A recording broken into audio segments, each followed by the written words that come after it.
Ready? Good evening. I would like to call the meeting to order. It's the executive session. We will commence at 5:30, expected to end right before 6:30. We will be discussing real estate, personnel, and legal with no action to follow.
King Jen is on your desk. Ready? Okay. Good evening, everybody. I would like to call the meeting to order. Tuesday, April 14th, general board member meetings, and join for this Pledge of Allegiance, please. Allegiance to the flag of the United States of America and to the republic for which it stands, one nation, under God, indivisible, with liberty and justice for all. Roll call. Everybody is here with the exception of Katrina and Bunny, who are both excused. Tiffany's here and Sanad will be here a little bit later. He had an orchestra concert. And now I would like to bring up BJ to introduce this very exciting group of cheerleader athletes that have done pretty amazing things for the district. Yeah, I'm not sure if you can guess what we're celebrating tonight. So this evening, we're proud to recognize the Hanford High School cheer team for their outstanding achievement in bringing home a USA Spirit National Championship. So to share more about this incredible accomplishment, the journey of the team, and to introduce the athletes, please join me in welcoming and congratulating head coach Kim Mayer.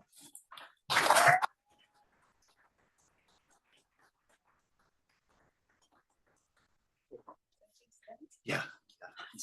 Sorry for the backdrop, but thank you so much for having us. This is quite an honor for me and for the girls and for our school. And our journey has been exceptional. It's been really exciting. It's been really fun. But most importantly, with the support of our administration, they sincerely support us. They genuinely and they respect and appreciate what we bring to the school. And our parents, we have a contingency of them here. We couldn't do everything that we do and be as successful as our program is without our parents. And so I say it all the time, they're amazing. Everybody loves them. And if there was in the transfer portal. I'm sure that a lot of schools would want our parents, but they're ours. And then our amazing team. We have 18 young ladies here. We have 7 seniors. I think 5 freshmen, 3 sophomores, 3 juniors. English was my major, so math doesn't. But we had an incredible year. We have a very strong legacy. If you don't know, at Hanford High School of Cheerleading, I've been there, I think, well over 30 years. And well, not well, I don't want to make it that. But we have a strong legacy. We've won 16 state titles. This is our 5th national title, and we have 1 world title. Our program's been inducted into the Hall of Fame in the state of Washington, and we just continue to pick up that torch of legacy to represent Hanford High School, the Richland School District, and of course our program. These girls very much understand that legacy, they respect it, and they are more than willing to pick up that torch. So this season in particular was a great season. They're all great seasons. Not everything's great just because you win or lose. I think you learn a whole lot more about yourself and about life when you're not as successful. And we had some moments like that this year as well. But through that adversity, these girls were so resilient, so strong, mentally, physically, that it was just kind of like a, so what, now what? What are we going to do now? We'll just move on.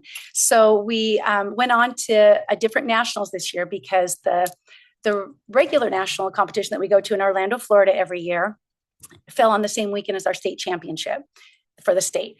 And I'm just a firm believer that we are a high school team. We represent our team at state and that kind of thing. So anyway, so we went to nationals in California and we competed 5 times and we placed all 5 times that we competed. And then we did win the national title in the game day division for the fight song. So that was very exciting. We brought the trophy. It's not the color that we're fans of, but we brought it. And we brought the banner just so everybody could see it. But I'm super proud of these girls. They are incredible young ladies. They're amazing athletes, and they're great students. We had a 3.54 accumulative GPA, and 3 of them had 4.0s. So they're the epitome of a student athlete. So this is our team. And you guys want to come on up? And do you want them to face you? Sure. Okay. Sure. So you guys Introduce them. Do you each want to just say your name and your grade? Yeah. Sure. Okay. I'm Lillian McMillan and I'm a senior. I'm Michaela Bates and I'm a senior. I'm Layla Markuson and I'm a junior. I'm Liv Bailey and I'm a senior. I'm Heartland Davidson and I'm a freshman. I'm Harper Welch and I'm a sophomore. I'm Carson Humphrey and I'm a junior. I'm Olivia Herman and I'm a senior. I'm Micah Welch and I'm a senior. I'm Miley Mantha and I'm a sophomore. I'm Haley Holloway and I'm a freshman. I'm Kylie Hester, I'm a freshman. I'm Sydney Armstrong, I'm a senior. I'm Megan Thomas and I'm a senior. I'm Elsie Herman and I'm a freshman. I'm Malia Mike and I'm a sophomore. I'm Braylon Kelly and I'm a junior. I'm Kennedy Walling and I'm a freshman. Great, right.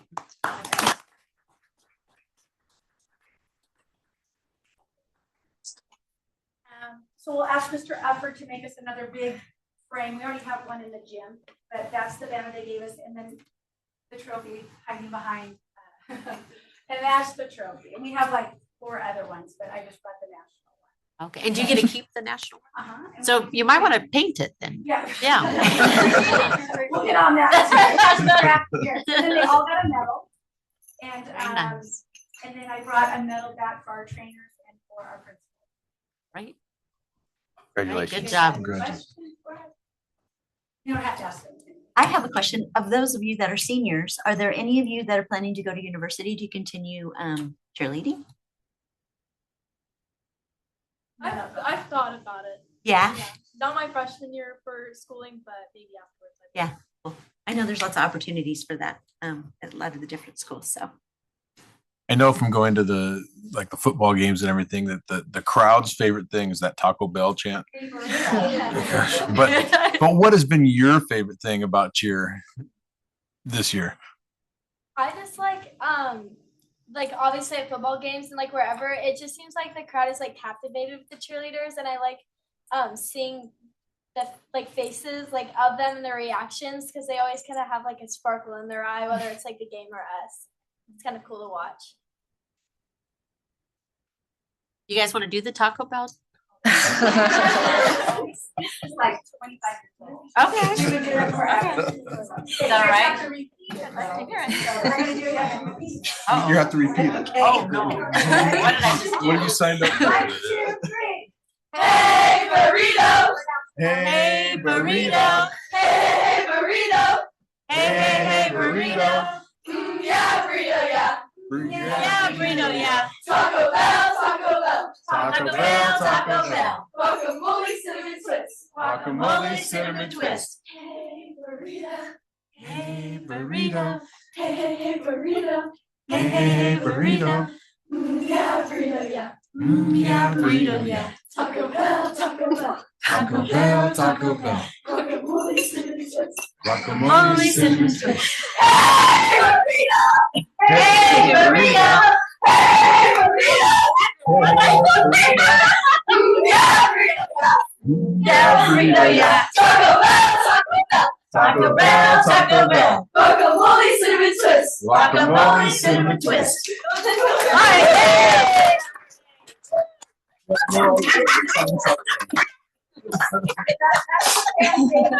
Just to capitalize on what Fred said, win or lose, we have the best food section, and they stay to the very end. And I think that a lot of it is attributed to our school and our school climate and our kids, but also to the cheerleaders. We know what our role is, and that's to support the team and have crowd involvement, because the crowd comes to have an experience too. We have tons of crowd involvements, and a lot of them are old as time. Like that's older than they are. So That's it's fun. just one of those traditions that we have. Right. Very cool. Congratulations, girls. Okay, Thank you. Thanks. Dan's our sports guy, so he's gonna do that with you next year at the football games. Yeah. We're gonna be looking. Thank you so much. Thank for you. All right, having thanks, us. you guys. Thanks.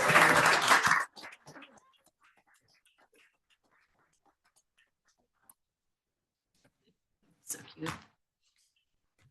All right, that moves us to the student advisory report, and I think Sam Williams is here. There she is. Come on up. So we met on Wednesday, April 1st, and Mr. Gosney came in and he talked about the facilities task force plan.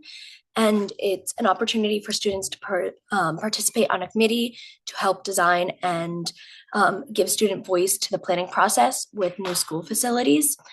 The purpose and the scope of RSD facility planning is to focus on the long-term plans and needs of the school buildings, and to work on buildings like River's Edge and Richland High School's portable buildings, and work on renovating and getting them to be full buildings. The students were encouraged to volunteer for the community committees, and the meetings will be held in the evenings, and dinner will be provided for those who participate.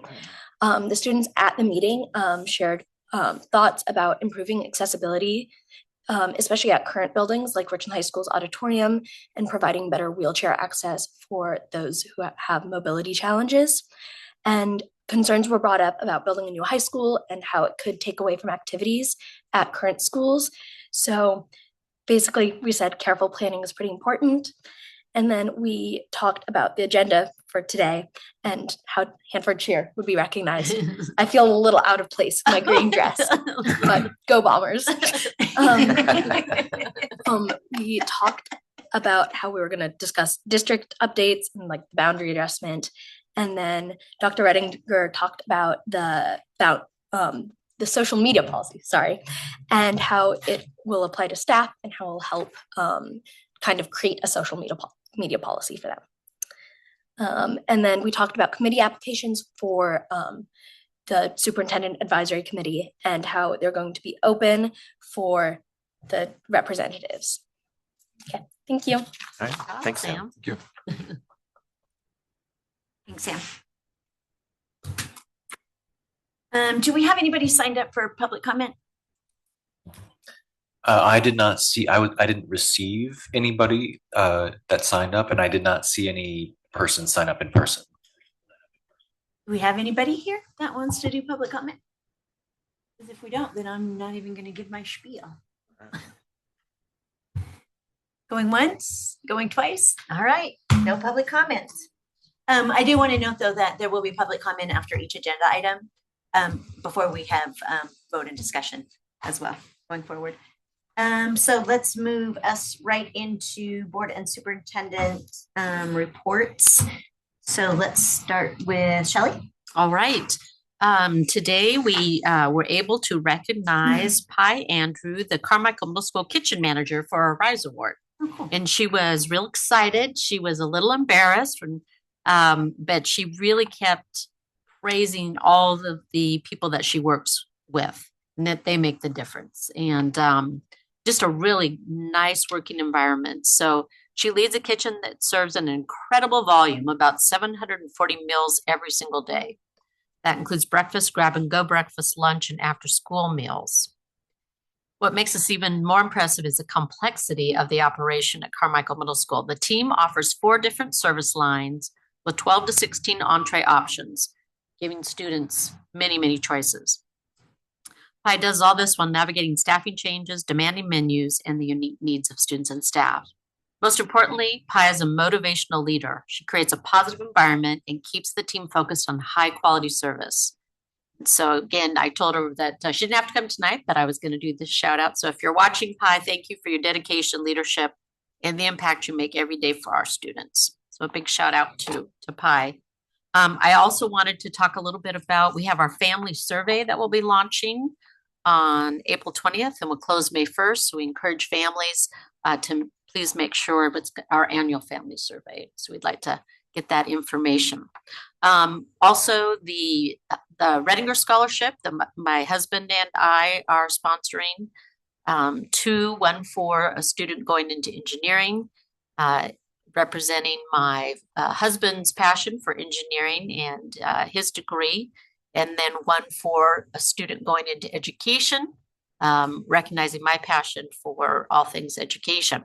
So it will close Friday. So I just want to encourage students and families, anybody watching, to encourage individuals to apply for those. Each one's $2,500. And lastly, we have a bunch of new drama performances coming up. And so I encourage our community to go and watch those. I know I'm looking forward to going to those. And the Hanford High School has their band fundraiser on May 1st. So I go to that every year. Last year I bid on and was able to, I won being able to conduct one of the performances, and that was really a blast at Hanford High School. And that's all I have for now. Dan?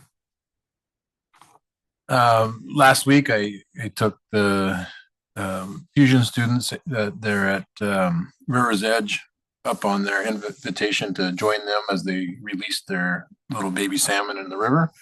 And they've been working to help the elementary schools and clean the tanks and take care of the salmon at the different schools, and in preparation for the Salmon Summit that's coming up in the next few weeks here.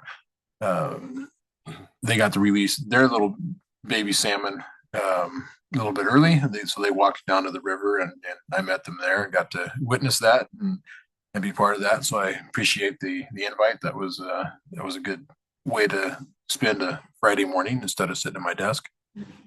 But that's all I have. All right. So we have one more board meeting yet before this meeting, but the legislative committee is meeting I think May 1, Friday, Saturday anyway, and looking for input on positions to take for advocacy with the legislature next year. The big ones will be the same from everybody. So this would be new things. So the big ones would be, full funding of basic ed, full funding of special ed, transportation. But I was wondering if, like from WASA or WASBO, I know our government relations people talk to each other, but if there are things you think I should bring there, there's one more board meeting yet before I would go there. Substitute funding. It has not changed since at least 2013-14. I knew you'd have one. There was not even hesitation. Anything, Travis, about LEA? I'm not as concerned about LEA. It hits us, but not as impactful as substitute funding. I would also say SEV insurance. Mm-hmm. Really, if school districts are fully funded by the state. They should just be paying the sub bill and not sending us money, but just paying it straight up. And we are losing money because of it. So sub insurance, but my number one priority would be substitutes. Okay. Thanks. That's everything. Is that meeting before the WASDA board meeting? I don't know when the WASDA board meeting is. Friday and Saturday Where's it in Spokane. Okay, I bet it's the same time. The second weekend, 4th and 5th, maybe. Anyway, because I've got the WASDA meeting then too. That's good. Okay. Spring sports are really like going. So we have like 3 upcoming Richland Hanford matches. Softball's today, and then soccer is this Friday, and then tennis is next Wednesday. There we go. And then Richland is having Heritage University visit on Thursday. And then we all have state testing next week. And then prom is happening at Hanford on Saturday next week. And then orchestra this week is going to New York to perform at Carnegie Hall, I think. And then at Delta, they have a freshman fly-up day on Thursday, which is basically all the incoming freshmen get to like visit and kind of experience what Delta's is. When are they performing at Carnegie Hall? Sometime this weekend. This coming weekend? They're leaving tomorrow. Oh, So bummer. Missed them. Okay, cool. Anything else? and then we'll talk about SEL later. Perfect. When Sned gets here, we'll bring that up when we do board and all Do this. you mind if I add Hanford won that softball game 7-2? Oh. Nice.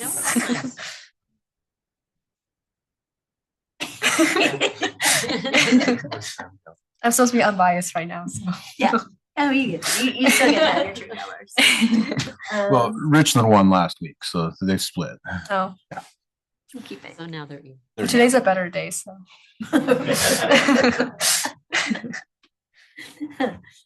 Oh, that's funny. The only thing I want to do is we're at that time of year again where the board of directors goes and looks for a new junior rep who would be a sophomore who's an incoming junior to fill the board position. Snod will move in as our senior rep.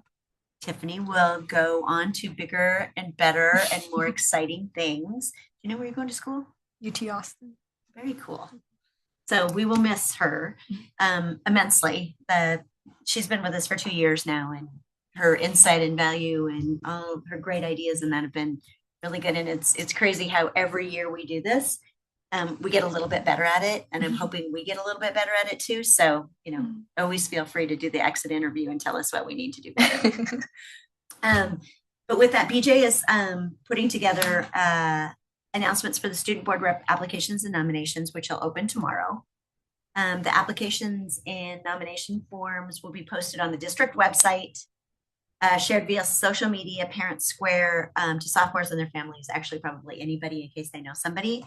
The other thing I was going to mention on that too is during the bomber announcements and the announcements at all the other high schools to work with those individuals too, and probably put a little bit of a message out on there.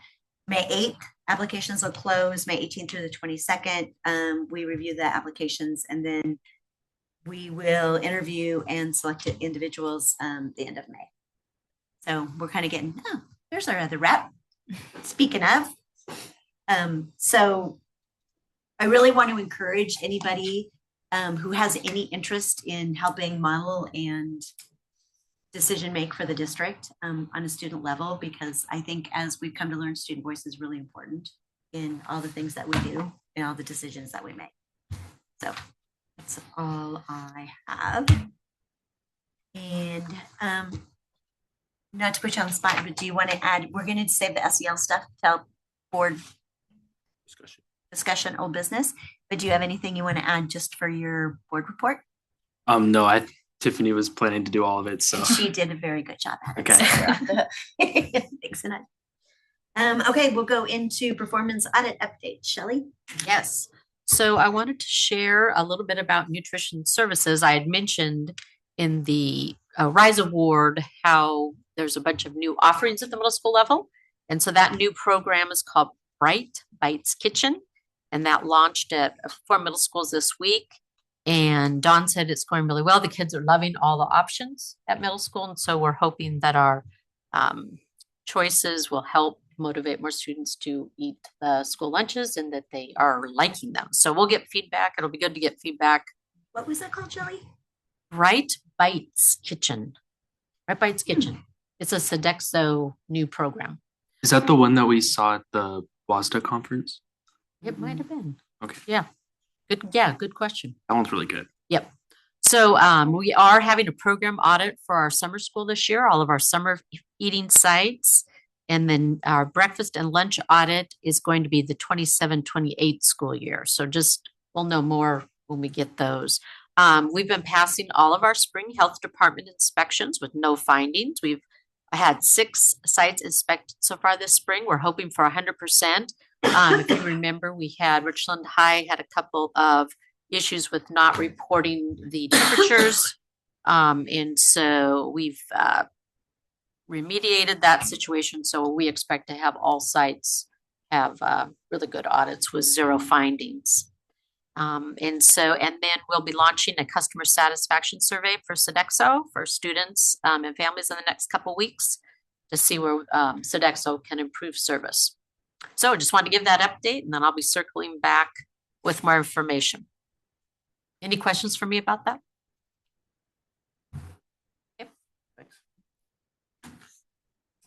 And we will move on to Travis and budget planning.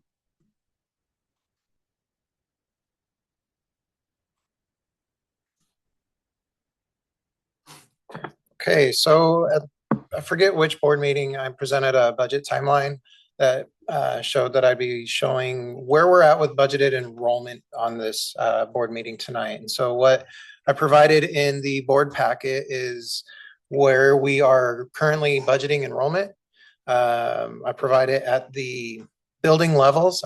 When I do my estimates, it's a typical cohort attrition and growth trend method. And I do that. A lot of districts will do that at each grade level as a district as a whole. I break it down to each building. I know it helps a lot when we're talking about our individual buildings and staffing at those levels. So last year, I learned how to do that for us and implemented that. And so right now, we're looking at a budget of about 13,050 students. That's going to be down, and it is following the framework methodology as well. We talked about that as being one of the key components and how we're going to budget enrollment. And so the document you see is where we're budgeting each grade. If it's confusing to you, hopefully I can shed some light. For each school building, the number on top, it's a bigger number. That is what I am budgeting for enrollment for next year. That number below shows what I am projecting us to finish this year at. Okay. And so you can see that difference. Just looking at Badger Mountain itself as that first example, I would be budgeting 606 students at Badger Mountain. This year I'm projecting to finish at 626. So it would be a 20 student loss. You can see right there at that kinder level, projecting a smaller kinder class because that's what we have been seeing. And so this is where we're at right now with enrollment. Things could still change with enrollment, but if you were to ask me right now and how we are budgeting revenues right now, I'm using these numbers for the F203 that was released 2 weeks ago. And so we're doing our revenue studies right now and looking at expenditures and all that fun stuff. And so any questions on budgeted enrollment?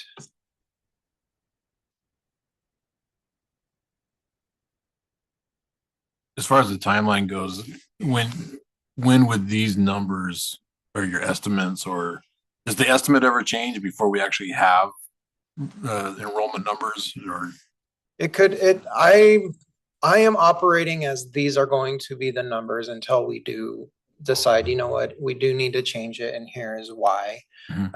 We might still have some of that. When we compile all of the kinder registrations, we might be able to see that maybe kinder is going to be higher or kinder is going to be drastically lower than what we're projecting. We don't know just yet. So we'll wait for that kind of stuff. Really, the last point would be when we do the budget hearing.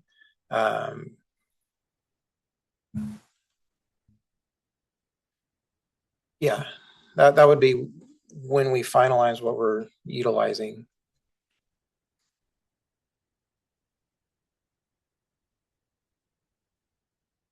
So when I read the chart, I guess one of the things, old, it'd be helpful to have a bigger font.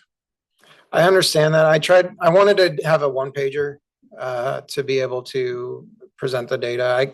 I could break it up into each of the categories, elementary, go landscape and make it bigger, and have probably 4 pages of stuff. Well, I'd be able to read it. So what I did on my computer is, You can blow it up. blow it up, but it doesn't work when I'm here.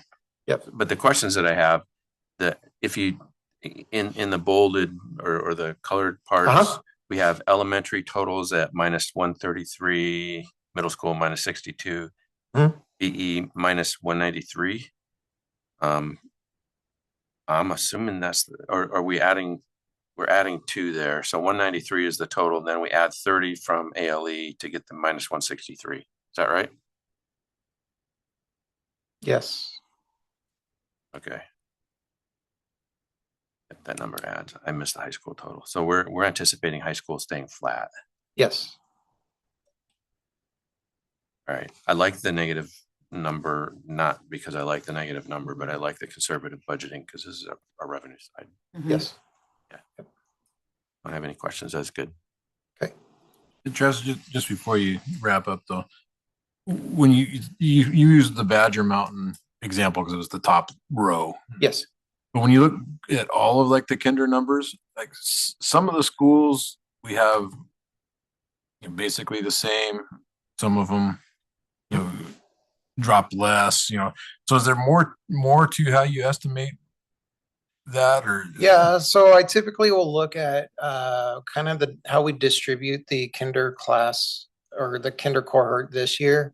And so when I try and come up with that kinder number, that kinder total, then I'll use the same sort of distribution percentage that we're seeing this year. So it really is a best guess. And so trying to figure out like what's a good strategy. And that's where we rely on kinder registration. We've used, as those come in, we can look at these numbers and see, oh, Badger's already higher than 82 registered. And that's where we can make those changes. But it's essentially somewhat the same distribution as this year. How many, so this year we're anticipating it for budgeting purposes, 163 less students. What were we less last year? Oh, we budgeted like 150 less, and we're more around that 250 number. Okay, that's like that. 200. I see so many numbers in a day. That's what's coming to my mind. Right. And that's what I was thinking too. Yeah. I was just kind of trying to, and one of the things that we've been talking a lot about across the state is that enrollment's going down across public schools, not because they're going to different school options. It's because there's just not as many kids. And so it'll be interesting to see what does happen with our kindergarten numbers. I'm hoping they come up because this would be theoretically the COVID baby year. If in fact there is such a thing, it'll be interesting to see which may help bounce that back. But well, even still, like our job is to teach basic education to the students in our region. We do not need to grow. We do not. No, we just need to provide the best services. Reduce. We need to serve the students in our region, and we need to do it in the most fiscally responsible way that we can. That's the way I look at it. And so I'm not fretting when enrollment numbers go down if it's because of birth rates and it's just the nature of where we're at. let's just give the best education in the most fiscally responsible way is my goal with it. Absolutely, 100%. And I think it's just important for people to realize that isn't that they're choosing other options necessarily. It's just that those bodies just aren't there right now. Yep. And it's usually pretty cyclical, so it'll kind of bounce back again. Yep. So yeah, no, I like the conservative approach too, because it's always easier to add than to try and find where we've already spent. Yep. One other thing I want to mention about the budget before I leave, Rick, you had mentioned potentially if we could do the hearing earlier, as in the meeting in June. Yeah, or in August. Or in August. We can do, I'm just letting you know, we can, worked with Cynthia, we can present a budget hearing in June if the board wishes. I would still, if it were up to me, I would still ask that we do the July budget hearing. And then even if we wait till the end of August to pass a resolution, I think that's perfectly fine. We can do a June and do it. I'm okay kicking it later. Whenever. It's just up to you guys. But we can do a June hearing if you want. I will need to know in advance because we do have to advertise 2 weeks prior and all of that. So that's. Travis, do you have a preference, or you and Cynthia, or do you want to talk to her about it? If it were up to me, the sooner the better. I mean, June or July, I would like to say, hey, we did our budget hearing. Cynthia, go take vacation. Because she works really, really hard during budget season. She's working really, really hard right now because of audits. And so I would like to afford her that summer vacation. So, yes. But other than that, I mean,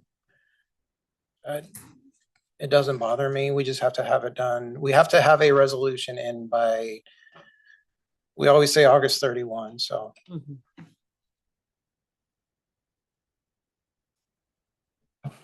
Okay. Not on that. Thanks. Great All job, right. Travis. Thank you. We'll move on to the asset preservation program with Brad.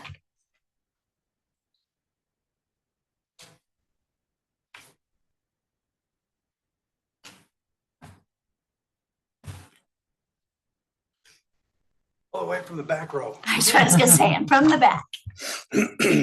Allergies. So if I get a little coffee, excuse me for that. All right. So I'm here tonight to talk about asset preservation program. No, I'm good. The asset in the pages leading up to the presentation portion of this, as we've discussed, we've gone over this every year. This is the portion that OSBI requires us to cover and present to the board each year at this time. The asset preservation program consists of monies that from the state for state assistance for those schools that got that money, right? So real quick, the APP Asset Preservation Program, BCA, so I'm going to be talking about these things, Building Condition Assessment, and APS, Asset Preservation Systems, so we know what's going on here. Inside of this requirement of the APP, we score each of the buildings on every level of the built environment. So the building itself is what the APP asks for and doesn't include the site. I, for this year, have included site gradings, and we'll cover that when we get into the report here. So the scoring on this thing, and this is where I know this has been brought up in the past. And I want to make sure I go through this in detail as I get farther in here. And it's very basic: excellent, good, fair, poor, and unsatisfactory. And each one of them has a number. And it's not a individual number, and it's set hard numbers, which is why when one of them can fall below by their metrics, it can impact the overall rating. So for this main report, last year and the year prior, along with some of the new board members, it seemed to be that there was a lot of questions asked on all of our other sites that weren't part of the state assistance money, right? And the question was asked, well, are we not taking care of the other sites? We are, and we always have. And for this year, and I'll go over this, that you'll see on the overall site gradings, there are some sites on the past 10-year scale where some schools only have this year because they never have been graded before using this system. But we've always taken care of them. So what impacts the scoring? I just want to cover all this quick and we'll get into the details. Age, of course, time passes, wear and tear, normal wear and tear from use. There's vandalism. When systems get outdated and are no longer supported.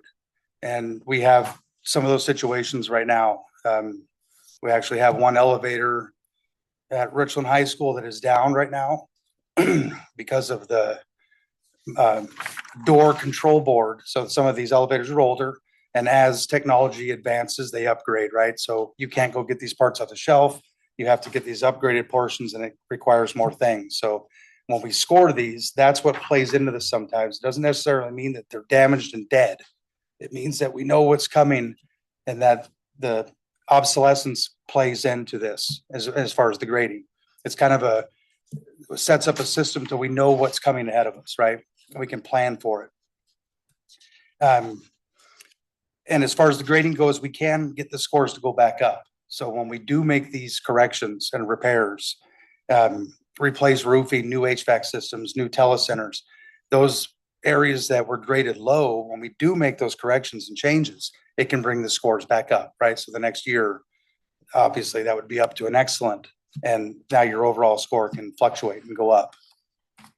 Overall though, in the past couple of years I've been involved with this, the scores have stayed pretty level, and you'll see that in the overall. And I myself, when I put that together, was thinking I missed something, but every time we've made a repair and one area goes up, I've graded another one down. And I'm just trying to be very honest with my scoring and marking it what it is, right? I was hoping that the scores would start going back up as the whole. And then proper maintenance, of course. And I think that's the core of the past years when this APP has been presented and the questions have been asked, is what we do to make sure we are protecting these assets. And our maintenance program in-house is the number one defense. And our program is to address things as they come in quickly so they do not get worse. And the desired approach is preventive maintenance. And I'm going to talk about that here now, about where we're at today. So I need to get to this one here. Over here. So on that one there, in 2021, 2016, 17 range was when we started really making a push as a district to get a lot more involved with PM side, the preventive maintenance instead of corrective maintenance. And I myself believe the preventive maintenance approach is better, but there are a lot of places that run full corrective and just correct as you go and go and go, and then replace when things go out. I don't like that approach. It's more of a gamble, but PM programs can cost you more money on the front end when you first are implementing, which it did for the district. And that's what I'm going to cover here. In 2021, we reached the peak. And so this is a year into COVID, right after it got started. So we had hit this number. This is the year, a full 12-month. And this data was from the APP that was presented for 21. So it would have been 20 to 21. And we were at 52% of our total work orders that come into the system were PM work orders. So they were work orders that are programmed and scheduled to take place, that we're going out there, like oil change for your car, right? No matter what, when it hits a certain amount of miles, you're getting the oil changed. And it was clockwork, right? And that's how we got to that point. And our corrective maintenance work orders were at 3,874. I wanted to point that out there because our current set right now, where it shows here 11% PMs compared to where we're our peak at 52%. We have 89% of those are corrective maintenance, and 5,050 of our last 12 months We had a roughly 5,600 total work orders. 5,050 of those were corrective maintenance. So all in all, the number of work orders are kind of close, but you've seen now with the years that have passed, the corrective maintenance numbers have gone up instead of where they were before. And that is because of largely, not entirely, but lack of PM. And the reason why there's been a lack of PM is two parts. One, the funding situation that we've been going through and the cuts that were needed. We had to reduce back on some things, and one of which, the big one was FTE personnel. When people would leave, we didn't refill them because at that time it wasn't absolutely necessary, because PM programs lead more into the future, right? We're going to prevent things from happening. Our approach was we're going to continue to do that as long as we possibly can. And we've gotten to that point. So in the last 12 months, we've had 8 FTE, where at our peak, we had 16. And we actually only had 7 because during that 12 months, we've had 1 FTE member out on leave. So we've actually only had 7 all the way through December. So from this time last year through December, we were at 7. Then we were at 8 through February. And now we currently have 10 people. So that's where we're at now with taking care of the buildings. And the buildings are in good shape. And the scores will reflect that the overall everything is good. We haven't seen any rapid decline on any of our main systems. The few systems, the elevator, those components go out. Chiller repairs that we've had done on some sites. There's not, on those situations, there was nothing we could have done to have prevented. Anything that we do in our PMs wouldn't have helped that situation. So things happen. But we're getting to the point now where we knew this, and we know, as we've gone through here and the budget situation gets back in line, we were able to add FTE, and we're going to keep chipping away at that and get more back to that goal of 50%. So we're good. Everything's good now. But that's the situation we're in. All of the other systems, as far as how we approach the asset preservation system, to get for the APP, a lot of our parts and pieces are contracted out. All of our life safety systems, major repairs, the elevators, playgrounds. So we do every year have to do inspections on our kitchen hoods, and those have to be cleaned out. All of our fire safety systems, our elevators, playgrounds, and the fall protection. They have tests done that measure the impact resistance. We have to do that, the GMAX testing on our new plastic sports fields, the fake grass. That's a added cost and things we have to do. There's upkeep to that. Those we all do, they're contracted. Anything that has to do with life safety, immediate, absolutely 100%. Those ones are all high scores. And most of the lower scores, and we'll get into that again, haven't been impacted by our reduction and our desired PM plan. So getting on to the grading again. So what you see is 100% is excellent. And all of our new schools across the board, when they start out, they're brand new. They're at that 100%. Any normal wear and tear, any sun fading, sprinklers that hit the side of the buildings, and damage on the inside of the hallways. We had Libby, for an example, right after it opened. Immediately after it opened, we were a couple months into the school year, and some members of the public, I think they were spouses of teachers, had come in to help hang some things in the hallways and shot big wood screws into our wall paneling, which is like almost like a wallpaper type thing, right? But more expensive. So that got dinged down, right? So our wall finishings, and so inside the scoring system, we look at everything. We look at the wall finish, we look at the floors, we look at the ceiling, T-bar. So things happen, and it can happen. It can drop right quick. So then even that's 90%. So one tick down, you're 10% down. So how it affects the overall, and then 62% down to fair. And that's a pretty quick drop, right? So when you look at those scores for the buildings, and they might appear low, It could be just because of one component and one component that can be fixed. So is it 62 to 90? That's fair. Yeah. Yeah. So there's no 70, right? Or 68, the way it's set up. As soon as you change that one component, it drops down that quick in the ICOS system for on the OSBI side. So the EDS ICOS system and how it scores. That's just how that works, which is fine, right? So that's why I wanted to make sure that everyone on the board understood how this works, to not get too alarmed when you look at it, a grading, right? Usually there's a lot more to it than that. And it's not that big of a swing, but to be honest and fair, if it doesn't meet where I need it to be for the 90, right? Even if it's an 88, 87, I'm going to mark it. It's going to drop down to that 62. And again, it's for me to know and for you to know that it's a problem, not necessarily a problem that it's going to be critical or impact the education environment, but it's going to be one that in the future, right, we're going to have to address. And so when I'm looking at the ratings just for 25, 26, and I go and I look at, like, let's take River's Edge, for instance.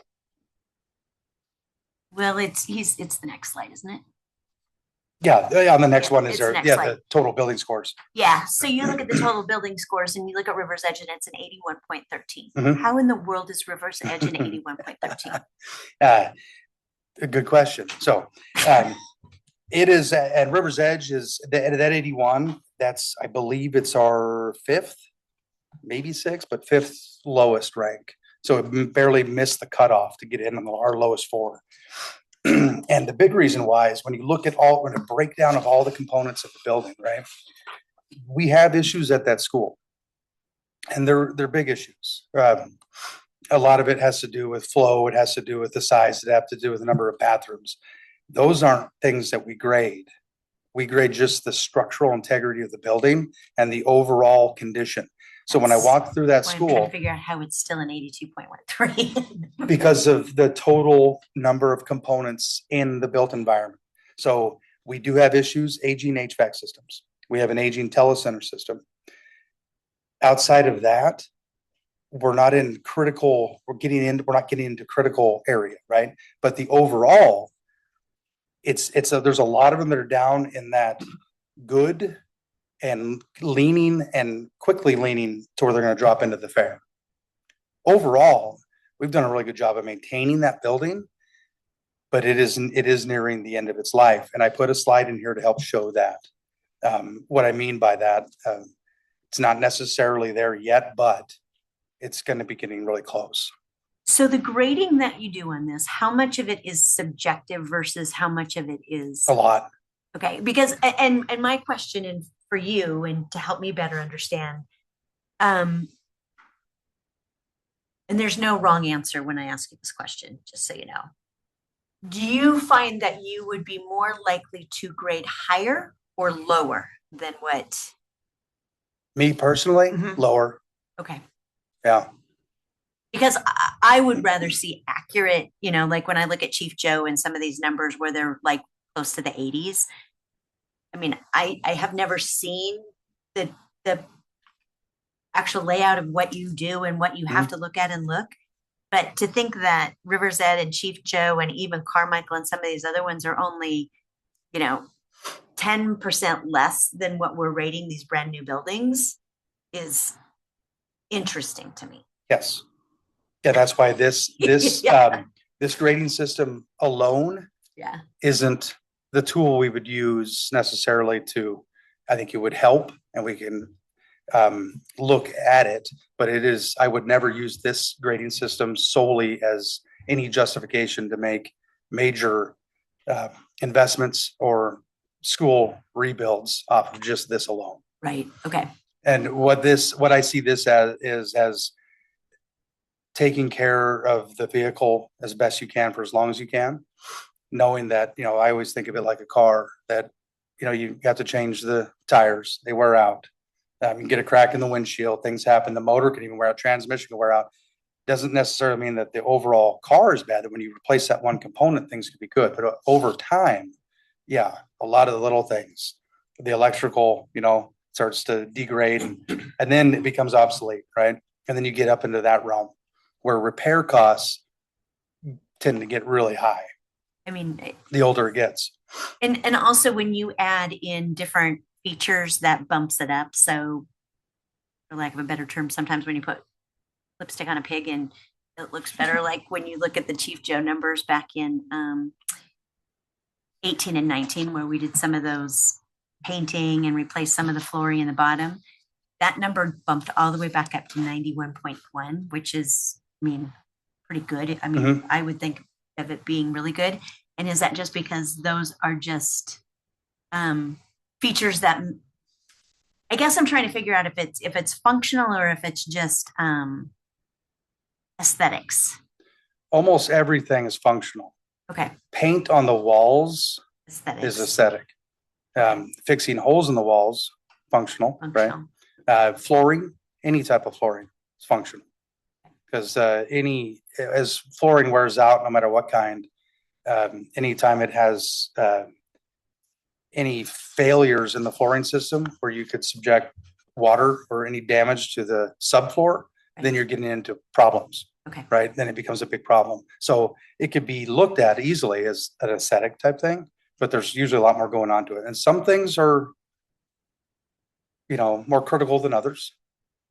So yes, the subjectivity is definitely a part of this. But I personally tend to believe that I'm a hard grader. Right. Because this is just what I do. I think I have a feeling that if some people there we were send out, they're going to grade higher. But if it's I think if it's Miguel or myself, because this is our world and what we do, we're going to grade lower because we understand the components, right? We tend to be pretty critical on things and it's being honest. It's not perfect. It's some shade of off perfect. Right. And it's just a matter of how far down the scale it goes. So, all right. So on to the past 10-year scores. Again, you'll see some of these that have never been graded before in this system. And some were listed as unactive sites, not ever put up in there. And I thought to meet the APP guidelines, I have to submit that in ICOS as a separate as its own standalone, but for the board presentation, I figured, there's no harm and I'm going to add them all. And I did whole site evaluations as well. So a lot of these stay the same. You'll start to see some gradual reductions in here. And again, a lot of that has to do with time. But River's Edge, 1219, Fran Rish, and ELC and Homelink as well. They were all brand new. So, and I graded them as they sit right now. And ELC is one of the low ones. So, and I will get into that real quick to talk about some of these and why. Wiley as a whole is a good school. It's a good functional school. We've made some improvements to it, some upgrades to it, and I consider it a safe, comfortable place. Everything's working. But it has problems. And a lot of these have to do with age, and almost all of them actually. But the asphalt shingles, it's a shingle roof and it's nearing its end.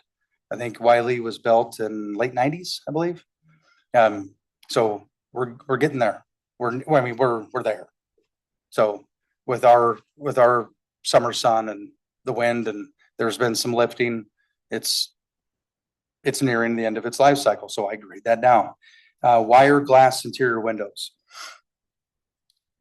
So why are those bad? The state sees those as bad, and they are bad.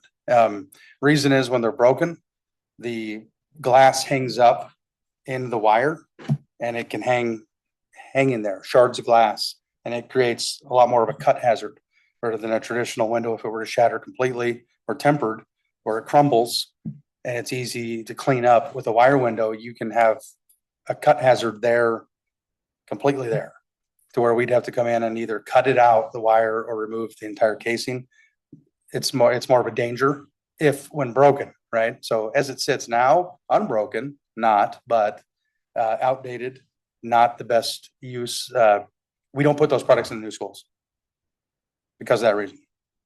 So we are phasing those out. We don't want them here. We don't put them in anymore. So that is a grade down. So there's an example of why something get graded down. It's not necessarily anything that we did or lack of maintenance, but it is something that as times change, technologies change, it is a downgrade. The inefficient lighting, which if you've run through every single note and on the grading, that's brought up quite a few times. And that is just in reference to LED as opposed to a lot of the fluorescent, which we run mostly fluorescent. LED saves a lot of money. So we did run a full program aggressively. We're ramping it up again right near the start of COVID, where we were going in and trying to do these every year, set aside and go attack one. But then once we get into COVID time and the budget situation, we pulled back on that because even we have monies that cover it partial up to 70% through BPA. It doesn't cover the entire. And the bigger the school, the bigger our portion. So that is a program that is starting back up now that Mr. Belial is here and has helped get us back on track.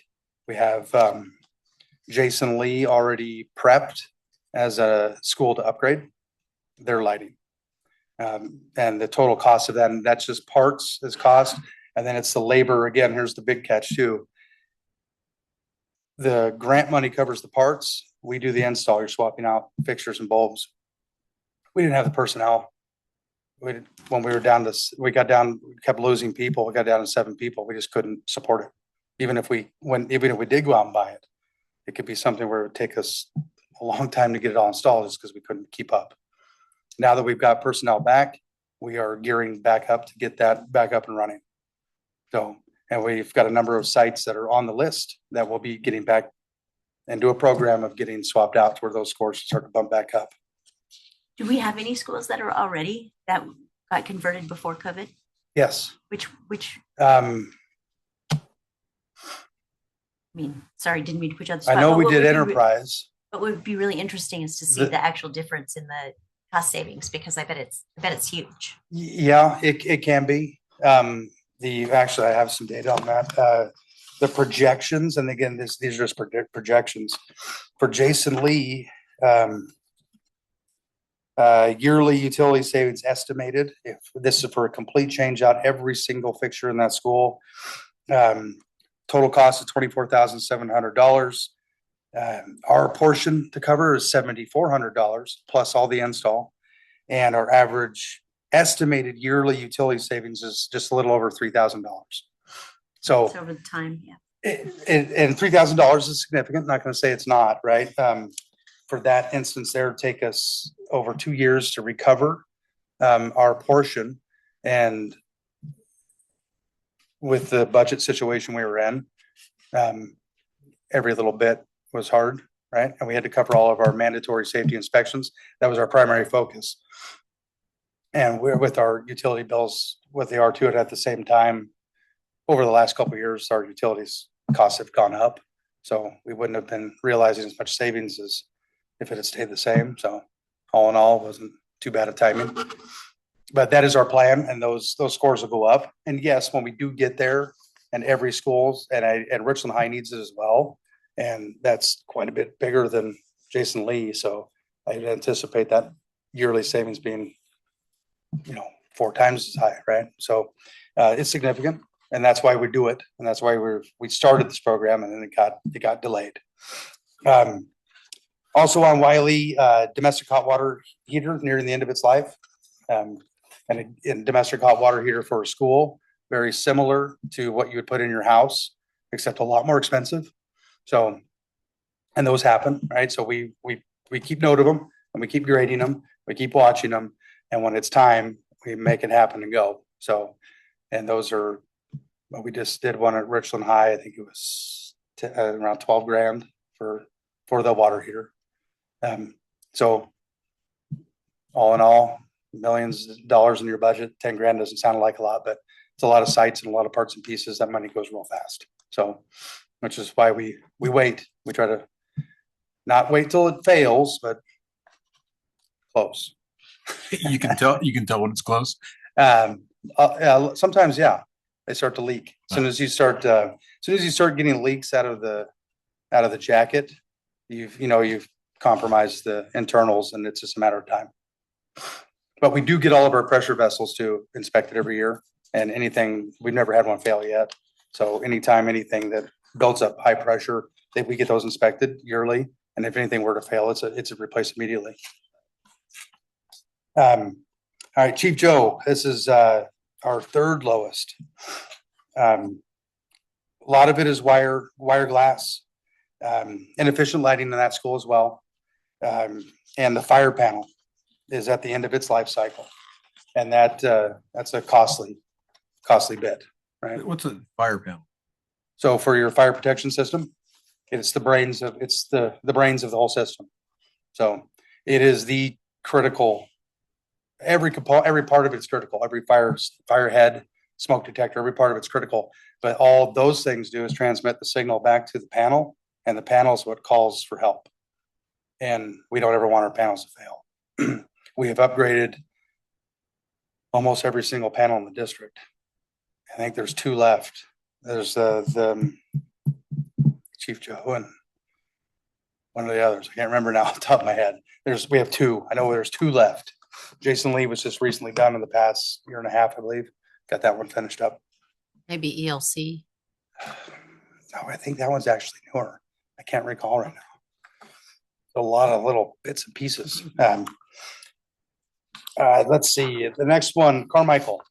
Carmichael and ELC are our 2 lowest scores, and for good reason. Richland High, overall good, but its roofing system is in bad shape. And I have some pictures I want to show you there, so you have an idea of what goes into these grades. Carmichael roofing is the same thing, and it's all the bitumen roofing. And I also put a picture in here that I'm going to show of PTO to show levels of degradation.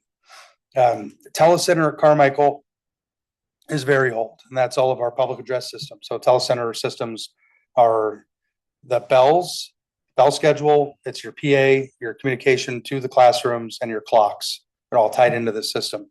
Carmichael's is old. It runs on an old laptop that we take very good care of. And I believe it's running Windows 98. And it is just for that school. It's hardcore. It's we have got we got our money's worth out of that bad boy. So if it's that old, is it isolated? So it's not connected to the rest of our it's IT not, infrastructure? no.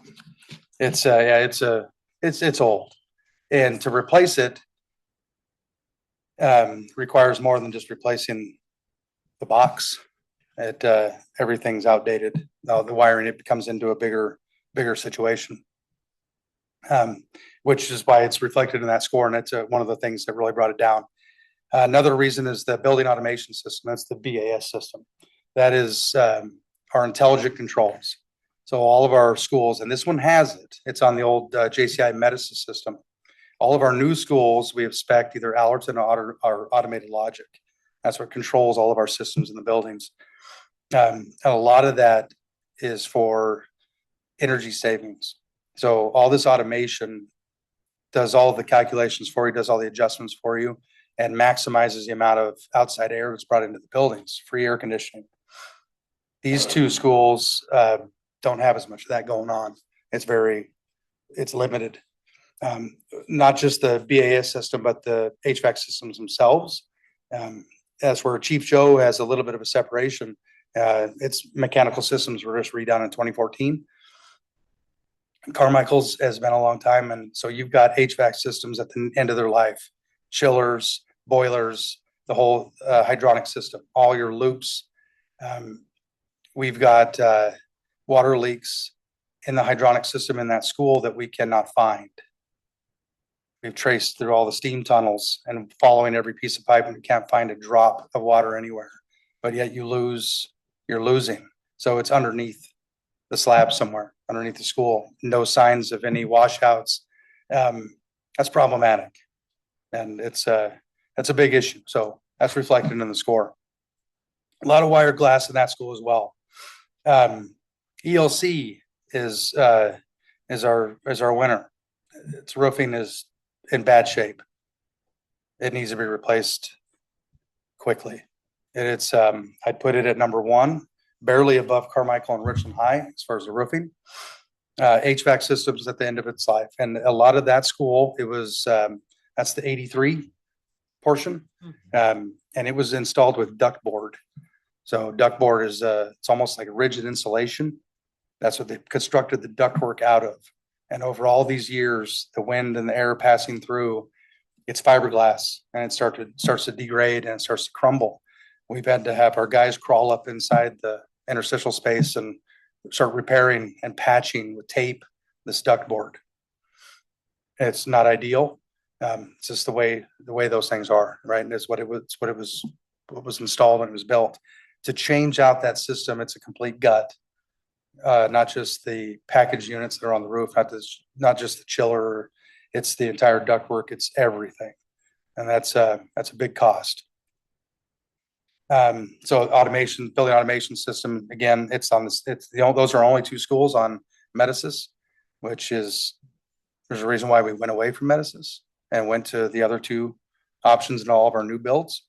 And it has inefficient lighting and floor covering aging. That's just a lot of your VCT, older carpet. It's at the end of its life, needs to be replaced. That's what went into the score. So I'm going to show, I'll go over this real quick on the sites, so you guys have an understanding of the sites. Sites are anything outside of the building. So on our total acreage, I see I got one wrong up there, 0.01 acres for Marcus. It's a little bit bigger than that. This is the site that we own, that the building sits on. APP does not require an evaluation of this, but it is obviously a critical component. That includes all of our asphalt parking lots, all the sidewalks, all the lights in the parking lot, right? So all the lighting's graded, the asphalt's graded, our sports surfaces, track surfaces, and those are a problem that has impacted quite a few grades. Our bottom ones are Carmichael, Wiley, and Chief Joe. So Carmichael and Chief Joe, which isn't really much of a surprise, and Wiley's an older school as well. These are some of our older sites that are scored the lowest. Carmichael, it needs work on the parking lot. That was its big ding on the site. Lighting upgrades could stand for new LED exterior lighting, and parking lot and access road. Asphalt needs to be sealed. It does not need a complete rework, but it needs to be sealed. Wiley, there's a little tiny retaining wall that's on the north end of the main parking lot. Kids walk on it. Sometimes they crumble, right? And it's been degraded. It's been impacted from years of that. So I did mark it down on the score because of that. And it needs asphalt repairs as well, and on the access roads, and then lighting upgrades. Chief Joe, with the track surface, that it is at the end of its life. It is due for a complete resurface. Parking lot repairs are desperately needed. There have a lot more cracks that need to be sealed sooner than later. If we don't get on those quick enough, which we haven't been able to during our financial situation. And we've been fortunate enough to where we haven't seen a lot of really big potholes. As soon as you get those cracks, water gets in and it starts to crumble. It compounds quickly from there. We just made repairs at Carmichael up on the playground area because they were bad, where you could twist an ankle. Kids were out there on the basketball court. Those were fixed. That became a necessity, safety issue. Enterprise the same way. As you walk out from the building out to the playground area, cracks had exposed on the access road.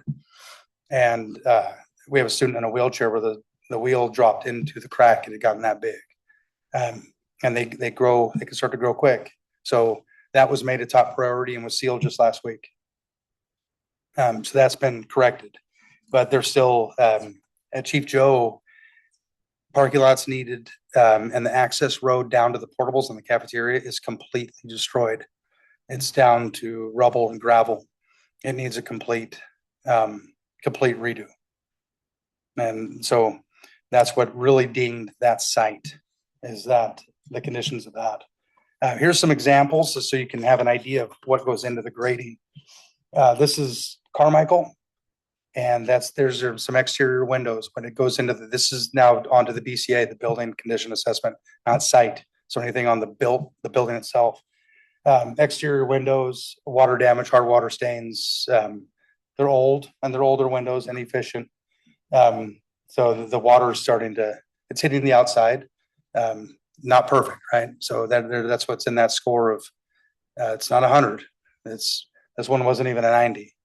Areas like this are what's going to drop that score down. That picture right there, this one's actually the 2000 building of Richland High School. 2000 building is part of the APP. The rest of the buildings at Richland High School are not part of the APP, but every single roof at Richland High School is this bad. And that is the bitumen roofing, which is rolled asphalt material, which Rick, you might know, and Dan possibly. In that world of roofing, we don't use that as much anymore. Very few sites on flat roofs. Most of everything we do now in those situations are TPO. And you can see where that starts to bubble. And also where you can see the black through the gray, right? That impacts grading. When it's new, it's all gray. You can barely see the black. That gray the gravel helps protect the underneath. And as it degrades, rain, wind, sun, and then it starts to bubble. The bubbles are a problem because when you step on them, they can crack. And now you have an opening into your roofing system, the substructure, which is also a separate part of the grading, right? The roofing substructure is one part of grading and APP, the roofing itself, material is the other. This is at a point now where we want to replace this roofing. This is one that is definitely marked for, let's go ahead and fix this before it becomes a problem, even though is it leaking right now? A few spots, but we've been able to repair them. So what's your ideal timeline on something like that? This on Richland High, mm-hmm. If anybody who goes on that roof is extremely careful and we don't have objects falling from the sky, 3 years, I would say. Best, before it's a huge issue. Before it could potentially become a huge issue. Now, it's not going to be a huge issue where the whole school is leaking, right?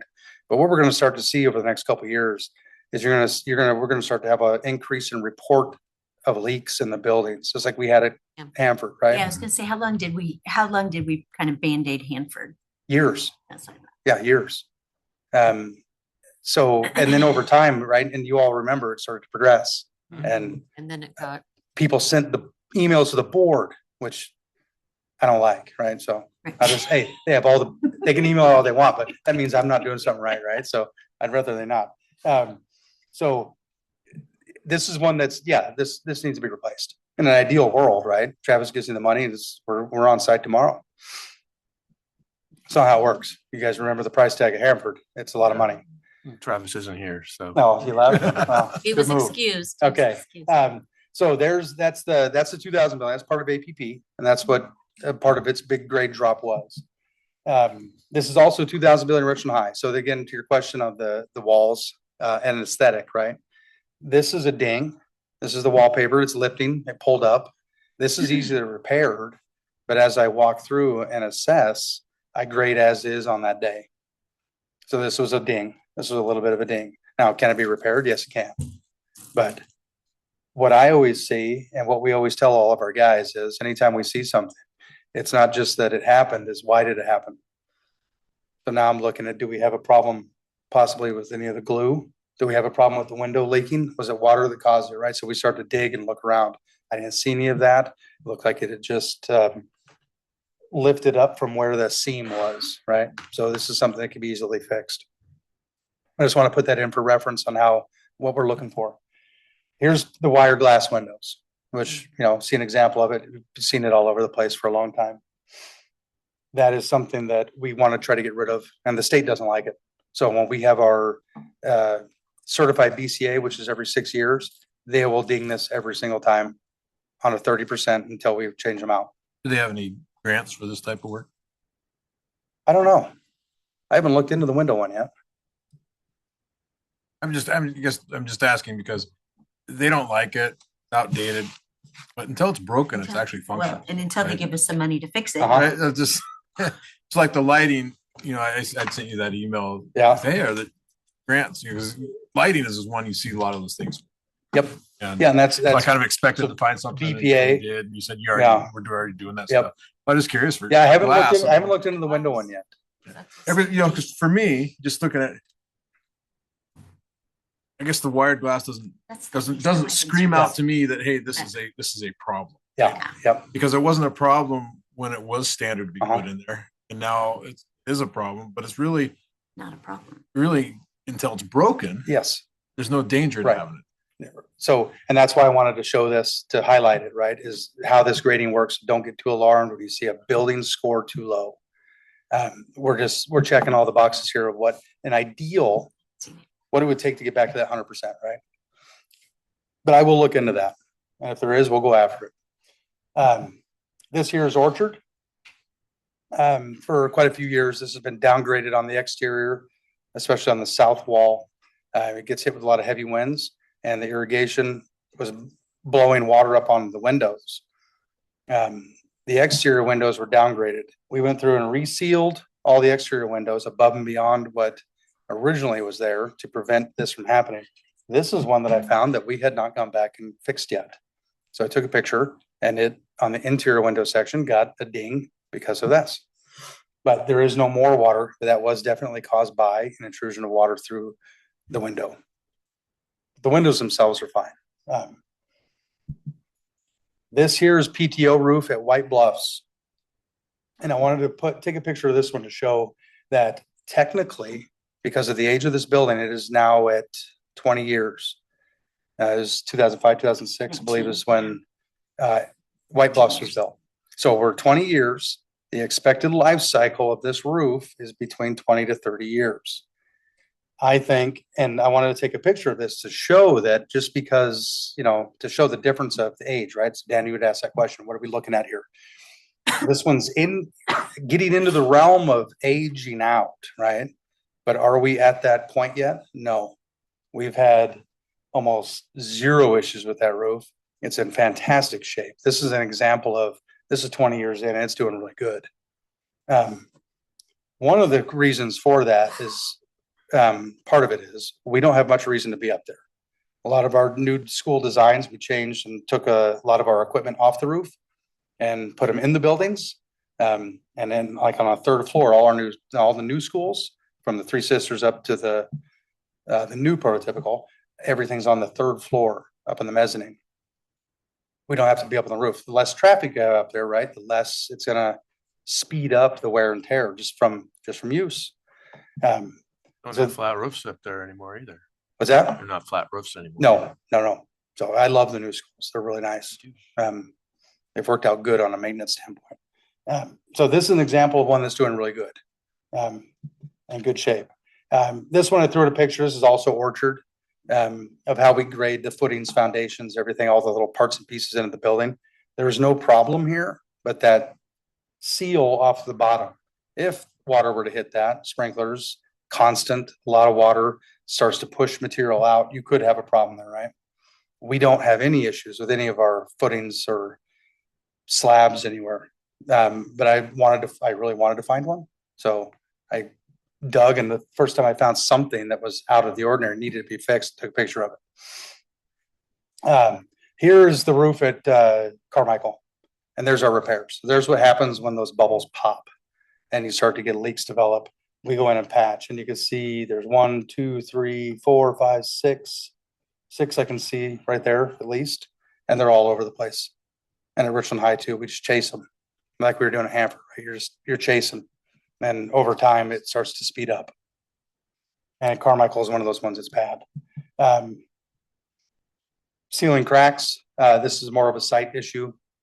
We try to do as much in-house as we can. We do not have the equipment to do hot patch, which is what they'll come in to do. And if it's too big, they'll have to go in and put in a whole different application we're not equipped to do, right? So you outsource it. We do as much of this. This is an emergency repair cold patch asphalt that we put in, right? To try to keep those scores from getting worse. This is the Enterprise one, actually, that brought the concern. So, and usually when there's vegetation growing in it, that's a good indicator if it's time to fill that crack in. So those ones all got repaired. Track surface, this is Cheap Joe. And it is, you can see on the right there, some of the lanes were, especially lane 1 where the material's gone. It's gone past the point where we can go in and do repairs. Anytime there's a rip or a tear, we can do spot repairs and we can do those in-house.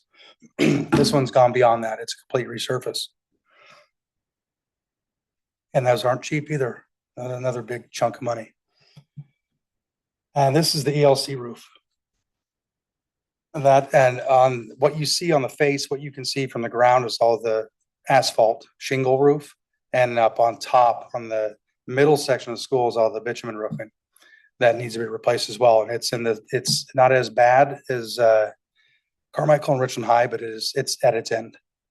It's original. So it's well past its life. As far as I could find record of. Never saw it. I never saw anything where it got redone. So that is the parts and pieces of the APP. It was very thorough. I was hoping for it to be very thorough. As the past couple of years, there were a lot of questions were asked. I think I'm going to try to make this as thorough as possible. Any questions? I don't have any questions. My laptop battery died here, so I can't get in detail on the numbers or anything. But when you do does the building administration, do they ever see these evaluations, like the principals and the athletic directors, all the different? Not that I'm aware of. No. I was just curious if you had anybody that looked at them and thought, well, this isn't reflective of my building, right? Or if there's any sort of pushback on thinking that theirs was either that their facility is either better or not as highly graded as what it is, or if you had any feedback from the people that work there every day. Well, we always get feedback. Mm-hmm. And this gets into a big part of the subjectivity of the grading system, right? We get constant feedback that comes in the form of work orders or emails or phone calls about how things are in really bad shape, right? A lot of times what they're saying is really bad isn't. And it's just because they're not as familiar with what it is they're looking at. But we try really hard to explain it to them. And so we do have a lot of conversations with them, but I've never, not that I'm aware of this information has ever been shared with them, which I think would be great though. I'm sure most of them are logged in and watching right now, so they can reach out to me tomorrow. Come on, Rick, they're watching. And then the things that are, like you said, not many things that are cosmetic, but there are some things that are cosmetic. With our current and recent budget things, are those just things that just were non-starters because they were considered cosmetic, or did we go in and do work on things that were not necessarily critical structural things, right? No, we have, and we do. Yeah. We get a lot of requests for painting. But anytime we're in the past couple of years, so especially prior to COVID, when people would put in a request to have something modified or changed, right? We would hardly ever say no. We would say, yeah, we'll take care of it, right? But with the situation and what it is, we've had to reject quite a few claims. Now, we classify them as needs versus wants. Our needs are always met, no matter what. And that's in the framework of functionality of a school as it was intended, right? Safety, number one. Safety and security is number one. Number two is your life safety. Well, that part of your life safety is part of safety and security, but all your HVAC, lighting, all those things, right? To make it comfortable for the learning environment. Those have always been met, and they still have. So some of the things that could be determined as aesthetic, sometimes there's gouges in walls, vandalism where they've gouged into walls and bathroom partitions. And in one situation where they completely destroyed a bathroom, ripped all the doors off, we didn't replace them for a while because they're expensive. We couldn't right away, and it didn't need to happen right away, but they have been replaced now. But in the framework of scoring it, yeah, that's going to be a check mark off, right? Functional, So the aesthetic part is, it's not all, I mean, it factors into the grading. But have we had to let go of some of those? Absolutely. Yeah, there's some things that we just can't. I appreciate it. It was very thorough. I think I mentioned it was like 177 pages or whatever. Yeah. It's crazy thorough. One of the questions in going through each one of the schools, one that came up was Jason Lee, because I know they've had problems with their HVAC since the very beginning. At least I think it's Jason Lee. Jason Lee's actually been not too bad. They haven't been a big problem. So, school. And maybe I'm mistaken on which one it was, and you might remember this too. Remember when they didn't sign off on the finishing that stuff yet because something with the HVAC? Recent? Mm, A recent one was Tap Teal, where we delayed for a long time because okay, of HVAC. okay, then it was probably it was probably Tap Teal. So I know that during the course of the last 2 years, there's been a fair number of emails that have come to the board regarding temperature settings in buildings. Yeah. And I noticed that the majority of these all come in at 90% or good. So is that more user error, the way that they were set, the way they weren't able to change the temperatures, or was it issues actually with the HVAC? Both. Okay. So sometimes sometimes we legitimately have an issue. Is it a critical issue where it's a complete system failure? No, which is why it won't be reflected in here. It's something that we go fix, but if it isn't fixed quick enough, it becomes a problem. Okay. The most recent one was the beginning of the school year at White Bluffs. Yes. White Bluffs, we knew had an issue, right? And I'd already got the quote to have it repaired when we noticed that it was a big issue. This was coming at the end of last summer, right? Which we had, again, pretty much a hold on our expenditures to get us out of the last fiscal year. The hope was don't mess up. So basically in these chillers, you have two circuits, circuit A, circuit B, and full capacity. If a school has every single room calling, you have a high heat load outside, it's going to require both circuits to keep up, right? We had one circuit go down right at the end. So knowing that I had September, as you know, our temperatures start to drop through September, and just please don't get up to 100 degrees to where it calls on the second circuit. And it did. And it overloaded the first circuit. And we had to have techs from the manufacturer come out to get that circuit running.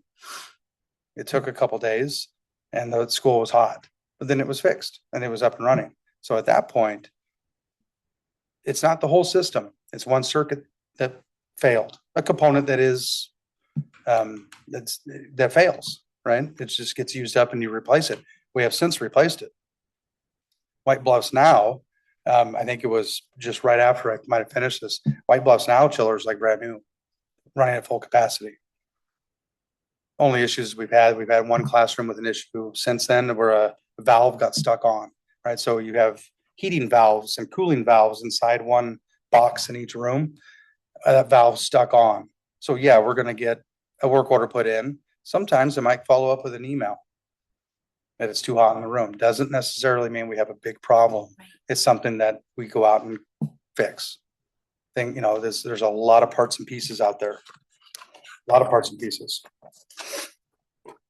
Speaking of that, I asked our plumbers because I was curious on how many parts and pieces. I was just curious, how many toilets do we have? And I was expecting to ask them, right? Can you guys go count for me? As soon as I asked the question, he answered in half a second. It was right on the top of his head. 959 toilets, 294 urinals,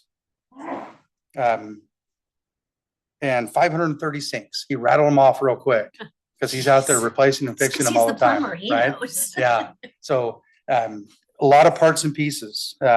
We have 148 air handlers in our district, and air handlers are like what you have in your home that moves the air, but ours are really, really big and really expensive. And there's 148 of them. And we've, for the better part of the past 12 months, we've had 7 guys working on those and keeping them up and running, all oiled up, with belts primed and ready. So it's it's been a lot of work. It's been a run. And we just now got some relief coming in. So my hope is next year we start to see some scores tick back up. Because Travis said he's got a lot of money for me. That's what he said, huh? Notice he's not here. No. I don't have any questions, We appreciate but, you, Brett. but the staffing numbers need to go back up as we move forward with budget.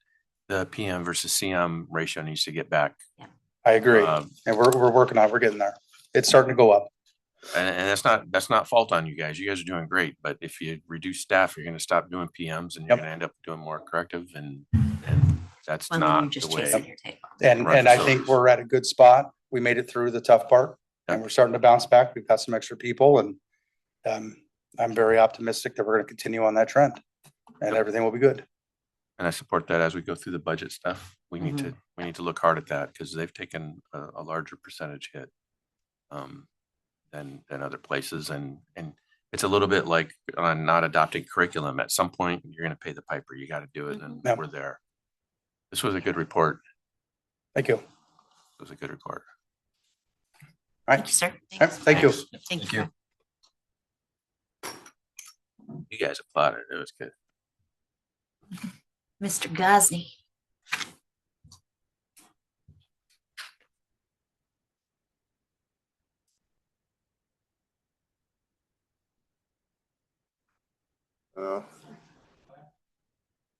Needs a You have slide. the PowerPoint for the boundaries? This one was in the paper. Can we just start talking or do you want Yeah, to talk? absolutely. So we have a situation where Badger Mountain Elementary currently has 625 kids and they are their practical capacity is 550. And then we have Lewis and Clark they have capacity of 530 and they are currently at 443. So Lewis and Clark has room. Badger Mountain's already over by about 70, 75 students. So, sure. There we go.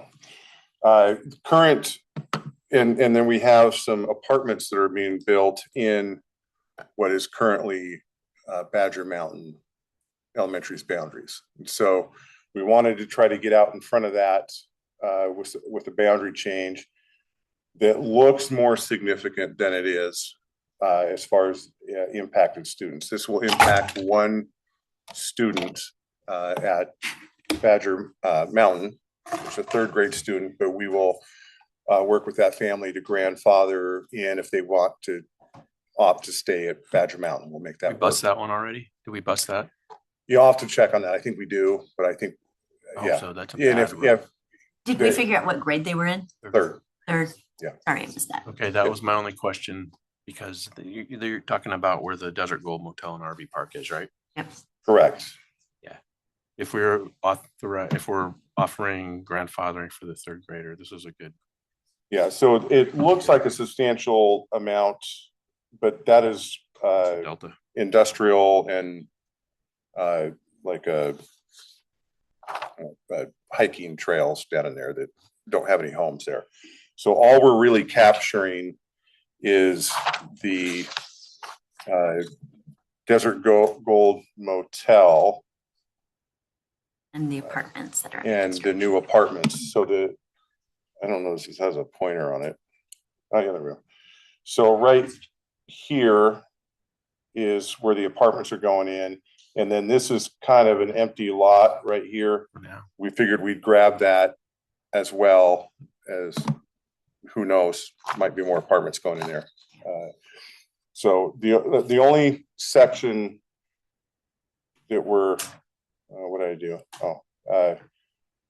Is right in here that we're grabbing, which is that Gold Motel and RV Park. And there's one student in that area that we're grabbing. So we would keep that whole area in there though, for now, since there's only one student, right? Yeah. Yeah. So, and then any future apartments and growth, they would be bused to Lewis and Clark. Lewis and Clark.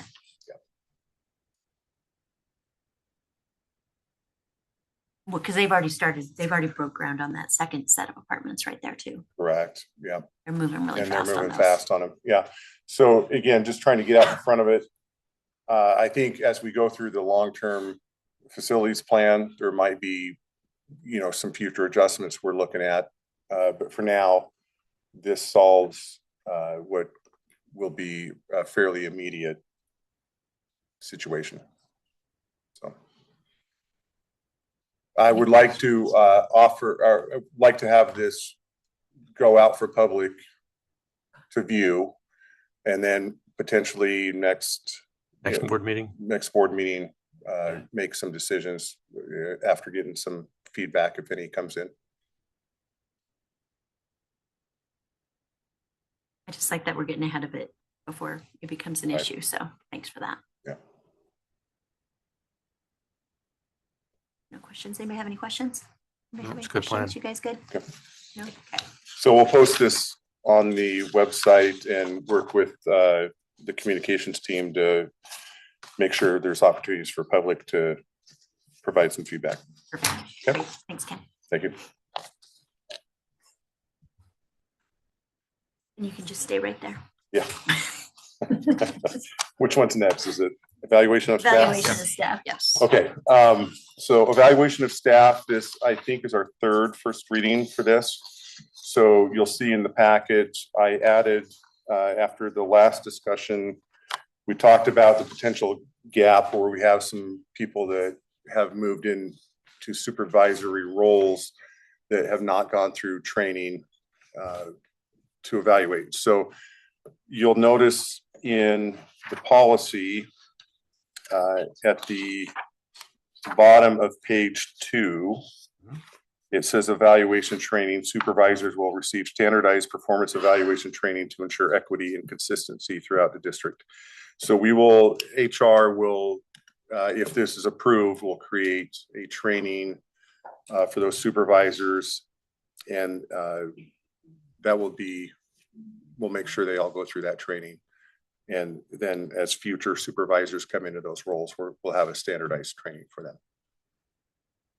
And then if you look at the procedures as well, you'll see number 4 on page 1 there. Program department immediate supervisors will receive standardized performance evaluation training to ensure equity and consistency. So it's in the policy and in the procedure as well.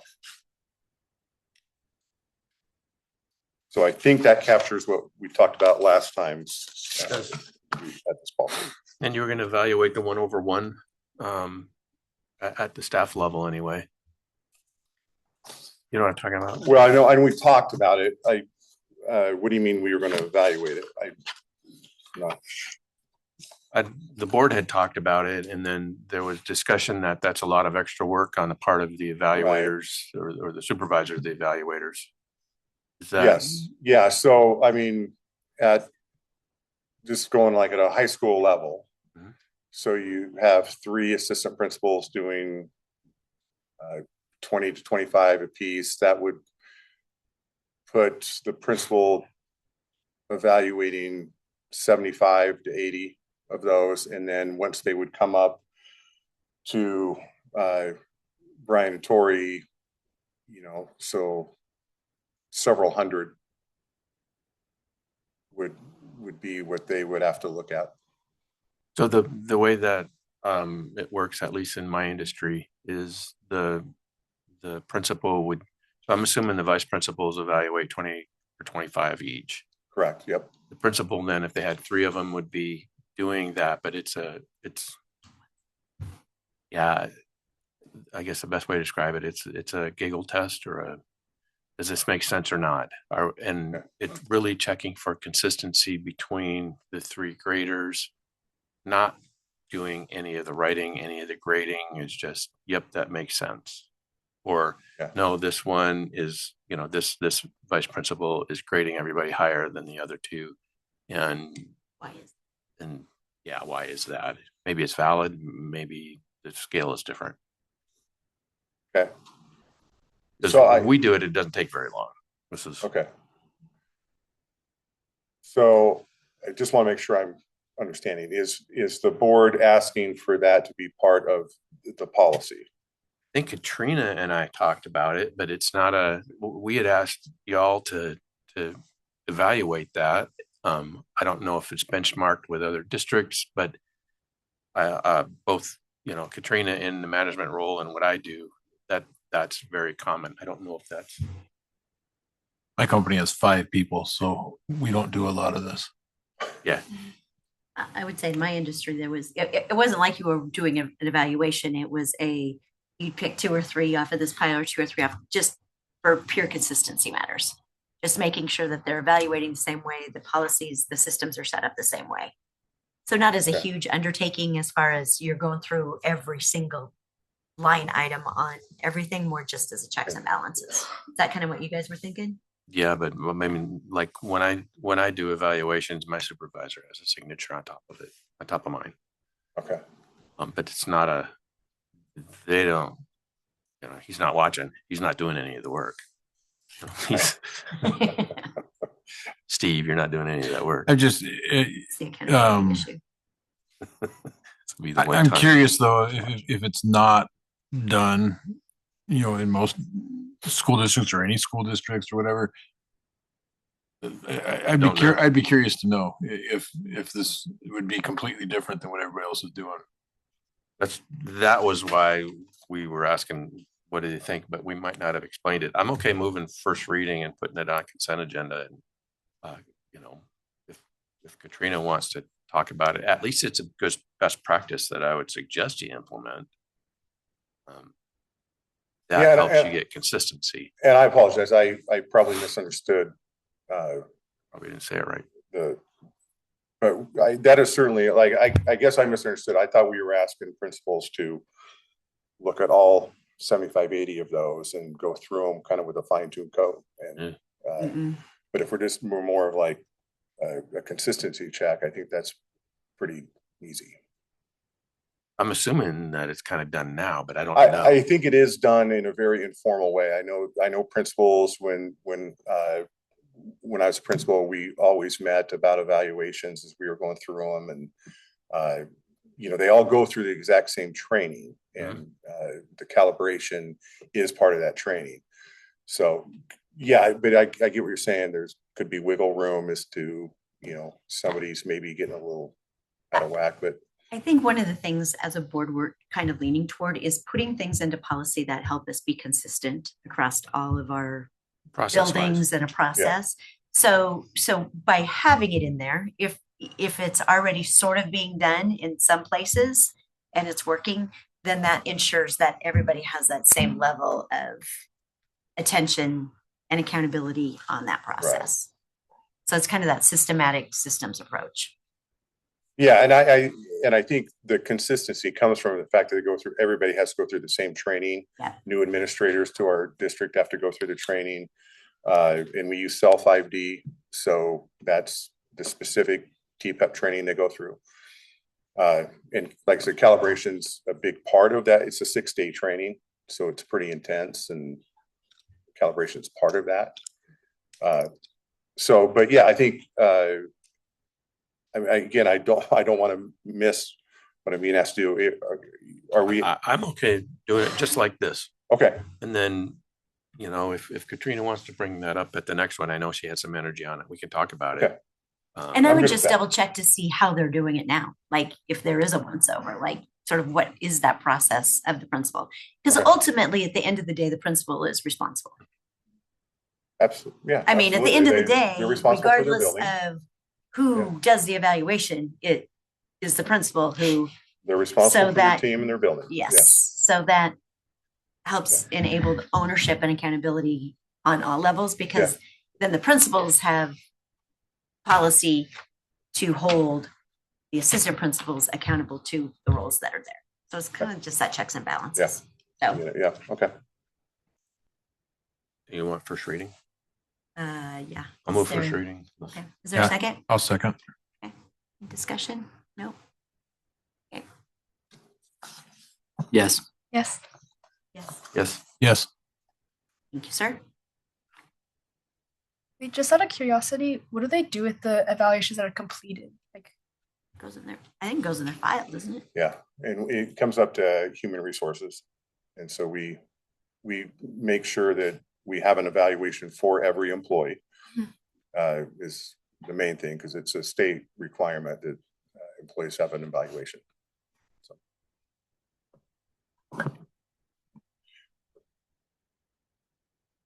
So I believe next is social media. Yep.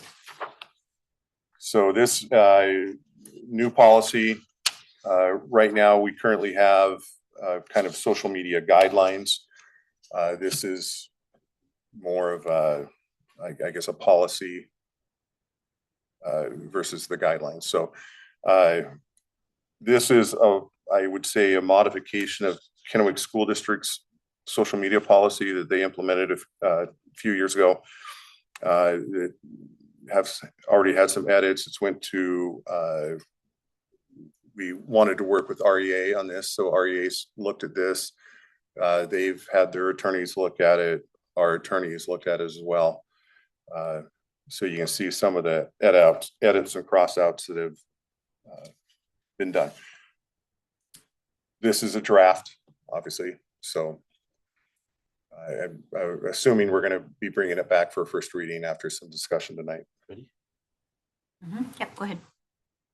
You're gonna have more. I only have one. Go ahead. Why don't you start then? He probably has a whole bunch. I do. Yeah, I only have one. I thought it was pretty good. And I like the footnote where they're citing cases. On page 3, under the number 5, there's a paragraph that says factors that may be considered include the role of the employee within the organization and whether the statement impairs discipline by superiors or harmony among coworkers.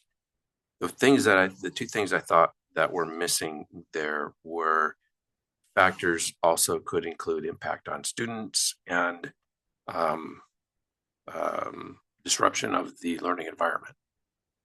And those are the only two things I thought missing from here. And I thought at a policy level, this was good, knowing that probably a procedure that would go with it. The only one I had.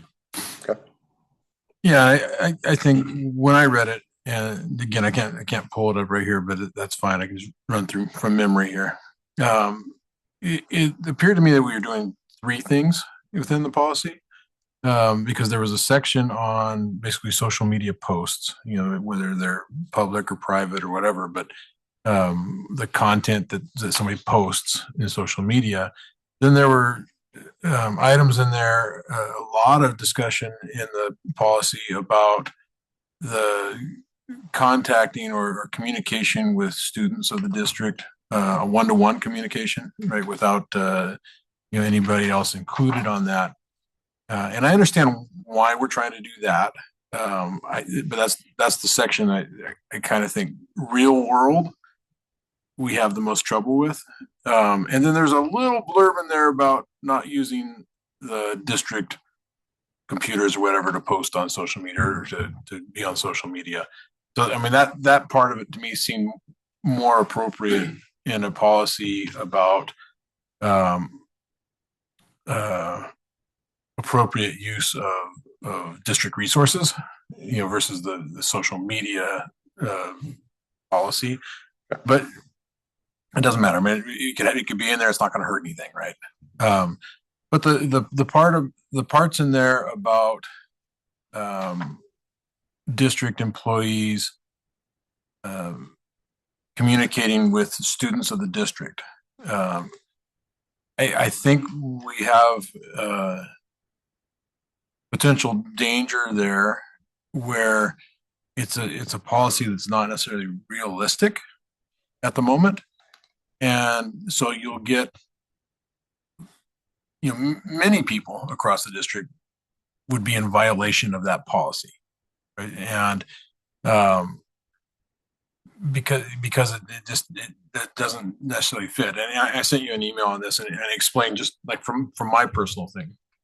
So I work with Little League here, and I train kids to umpire baseball games. And then I manage the schedule of games that they work that they get paid for. And it starts off usually as middle schoolers, 7th grade, usually when kids start doing this. And kids will run all the way up through high school, seniors, even after they graduate, will still be doing this.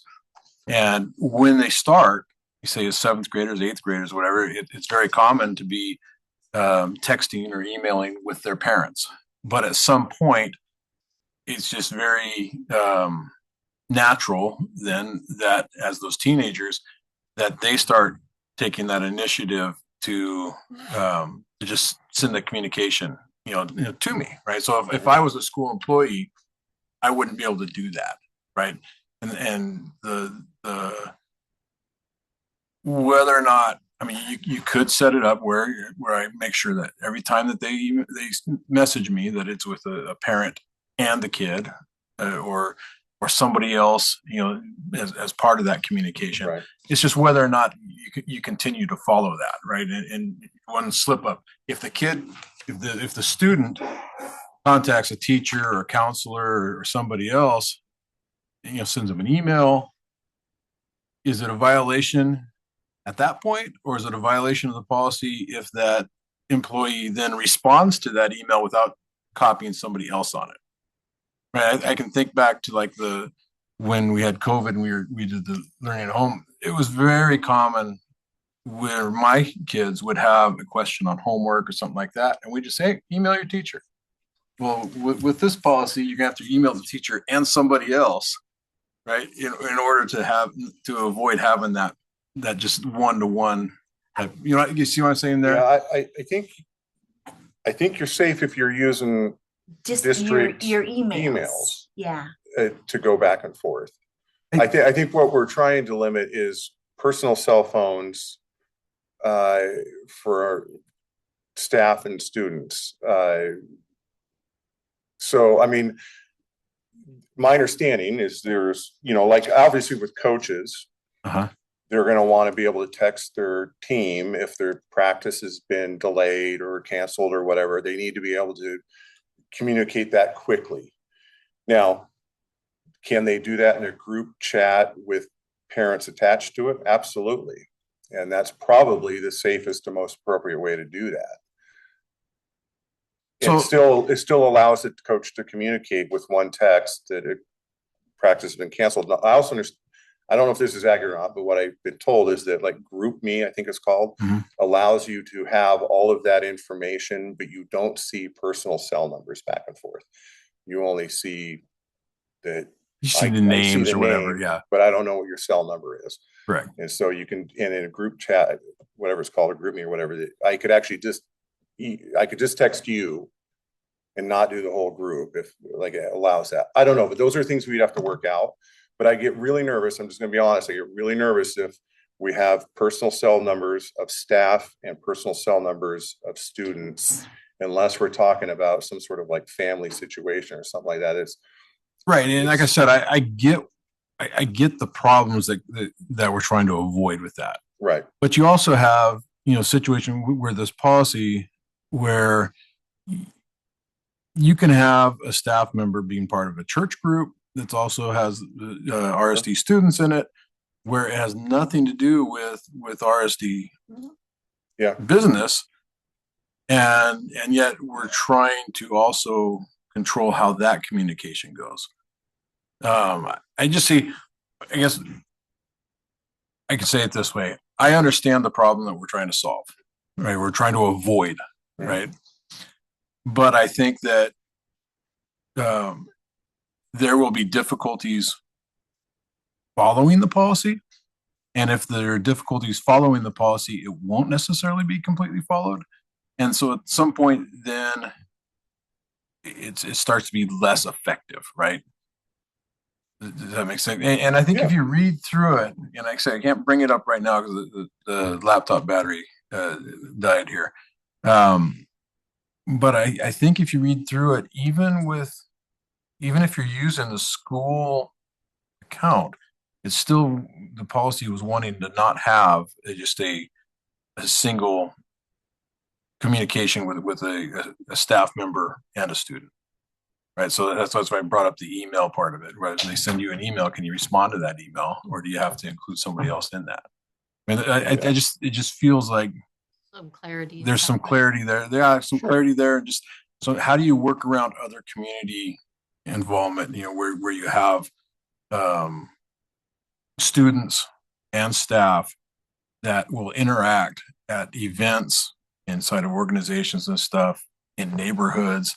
I mean, I could be a teacher and I could have students that are, my kids that are friends with other kids, right? You know what I mean? And if that kid then texts me, a friend of my son or something, do I now have a violation of our policy? There's just, we've got to, I think on that part, we've got to be real specific about what's involved or what's allowed, what's not allowed, and what is not inside the jurisdiction of RSD to try to enforce.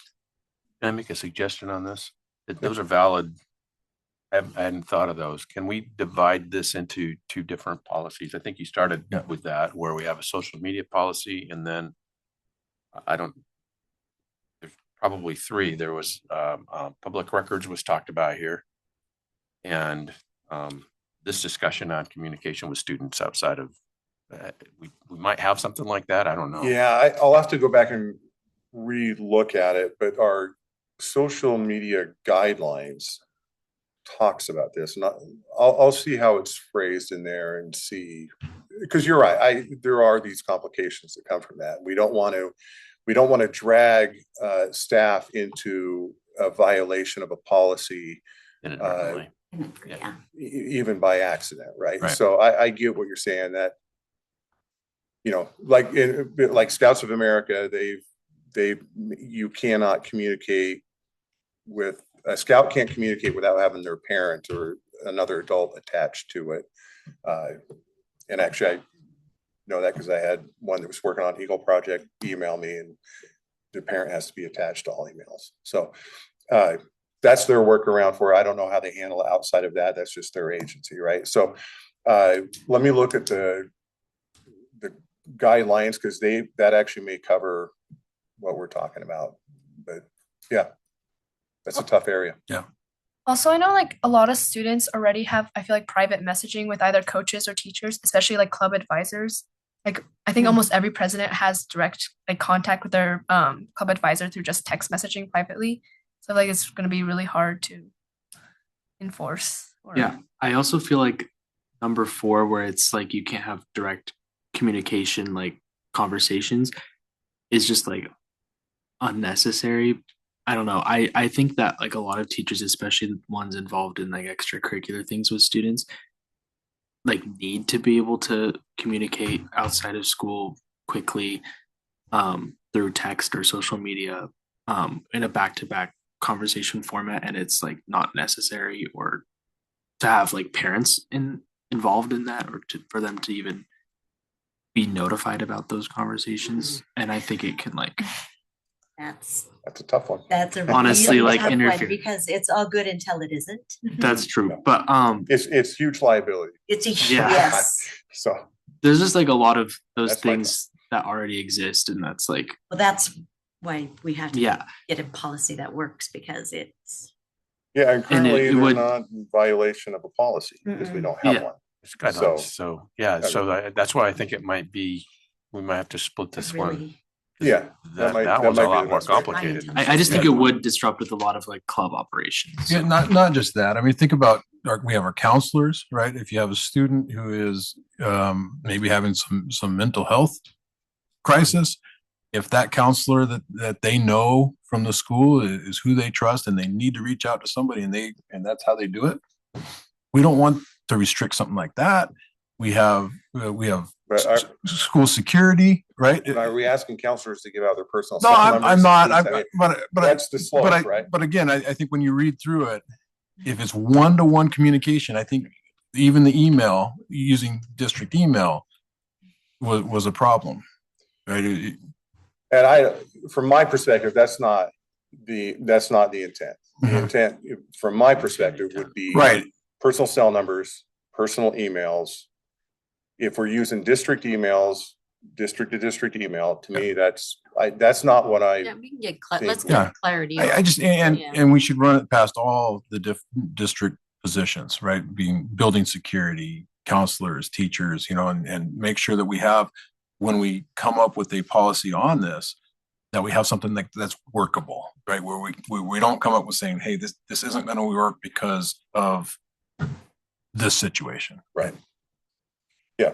And I agree. I don't want to drag staff into an accidental violation of a policy, because that's not healthy. Unfortunately, this is a draft. So there's probably multiple first readings we're going to do on this. So do you think we're on first reading of how many times? I mean, this is a really complicated one. And I do think we need, I kind of like Rick's idea of potentially separating it into two things, but the more we talk about it, the more issues come up. That's why we're talking about it. It's good. I just want to say, I don't think like just having a teacher's phone number or having text messages even privately crosses the boundary of professionality, like that relationship with teachers necessarily. And I don't really understand why this level of like preventative measure is necessary, because aren't there like other policies that obviously say that those inappropriate communications wouldn't be allowed? Absolutely. So why is it like necessary to preventatively ban communication between them? Well, we're not trying to ban communication. No. That's restrict. Yeah. We're not even trying to restrict communication. We're trying to make sure it's district approved communication. So yes, do we have policies that say you can't send dirty pictures to anybody? Yeah, we have that. But can we put more guardrails in place to protect staff and students? Yeah, but we got to figure out how to balance it, because there are complexities that come with that. But to answer your question too, I think those horror stories that you see on the news and things like that, they start out more innocently, right? And so they don't start out violating that. It starts out more innocent and grows into something like that. And that's what we're trying to avoid. But will something like this prevent something like that? Because it's not like you can check their phones anyway, I guess. Because like, let's say, I don't know, like if someone's texting their teacher innocently, that's fine. But then someone else, like, and then texting is all banned. But the person who isn't going to text innocently, I feel like will still text anyway. Like, I don't feel like because that type of behavior is already banned. So why would a ban on texting in general stop that behavior? And someone is willing to do that. Well, I want to clarify again, we're not trying to ban communication. That's not the point of this. The point is to put protections in, mainly for students, but also for staff. And we got to be in a place where we can defend, what was going on. So not trying to ban texting, trying to figure out a safe way to do that for everybody. So. And I know this is new territory for everybody, but even at the college level, and it'll be interesting. I'll wait till the students are listening. So when you guys go to college, I know individuals that are adjunct professors, etc. WSU, CBC have very strict guidelines about not using using their personal emails. So you have to use your WSU account when communicating with students. So this is at the collegiate level. And if you're going to message the students, it needs to be through Canvas. So even at the university levels, they are, for the protection of students and for the universities and the professors, really are doing the same thing. So just know this is just a real move.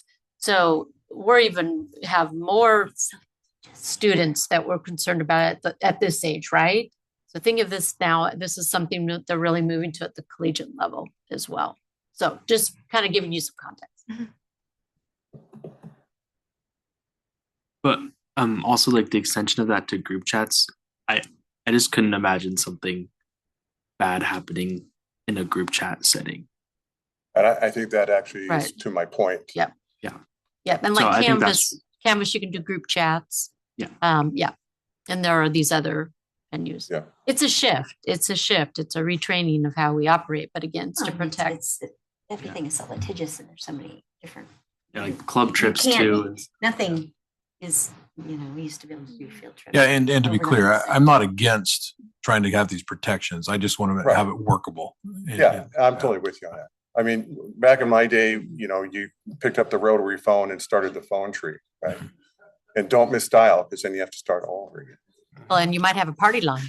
Right. I remember those. Right. Yeah, any more? We good? Thanks. All right. Thank you. All right, board discussion and old business. I am going to have Sanat and Tiffany talk about their SEL advisory survey. So you should have like a copy of it on your paper. I think it was sent to Manny, do you guys have a copy of the PowerPoint? it should just be a PDF. Or yeah. And everybody has the Yeah. Questions. Yeah. I can just start with it. But basically we just started out by like it's kind of the same as last year, just with slightly different changes in questions. And we just started out by like defining what SEL is and then also what character strong is. But throughout it'll be slightly different because we did kind of change like our character strong system. And we're trying to just get more accurate data about how often students are attending advisory, especially compared to last year and with the changes in scheduling from like from a segregated advisory period to an integrated one. And then we just have like some basic questions at the beginning, just so we know like the context of the. So this is the pre-survey. You haven't done it yet. This is Yes. what you're proposing to do. Okay. It's pretty much the same survey that they did last year. A lot of the same questions. I like how you added the section in the back part about what do you like better about the changes and what do you like less about the changes, and are there more things that we can do to make it effective? Because I think from my standpoint, the SAL advisory committee is there for the students. And if it's not reaching the students the way we need to, then we need to ask the students what's not working about it. And so I like that you keep doing this, and we'll be able to compare and contrast the changes and such that we've made. So Like the bulk of our section is just the same as last year, where it's like the Likert scale, and it'll just give you like a number, and we can just compare it directly to last year. one thing that'll be interesting that I'd like to see is, since we've had K through 8, the character strong and that whole SEL curriculum has been embedded more in their curriculum, to see how the freshmen and sophomore changed their answers this year based on the freshmen and sophomore who did not grow up in a SEL community. I personally, my prediction would be that we'll see a pretty big shift. Yeah. It'll be interesting to see the comparisons. Yeah. What's your time? Well, we're just hoping to we're filming like a Falcon Report segment that we're gonna use to get people to answer, like with the QR code and everything, and try to get that at Richland High School and some of the other ones as well. And then like email some of the principals to get like their LA teachers to tell all the students to fill out the survey. And then those like videos and emails will happen about next week. And then hopefully by the next board meeting, we'll have most of the results, or maybe the one after that. So. Okay. And then like just the FRQ section at the end is we're just trying to get more optional like people who are passionate, I guess, or have specific advice or suggestions for improvement. And then a big thing that we're looking into is whether the people that have structured and integrated advisory started attending more this year compared to not, and maybe thinking about implementing that system if it's more successful to Hanford as well. All right, that looks good.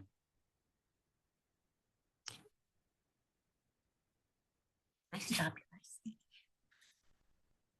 Any comments from, I know you guys have seen it. BJ or Jen, you guys good? Pretty much the same thing. Yeah. Okay. Go forth and conquer. That was easy, right? Any other board discussion or old business that we want to bring up tonight? I do. I talked to Katrina about this, and this might be something we push off till when she's back. But we're starting to get some questions about the superintendent search. I just thought if one of you guys, especially who's been through this before, might just be able to say some things so that the public knows kind of what to expect on how that process goes. Because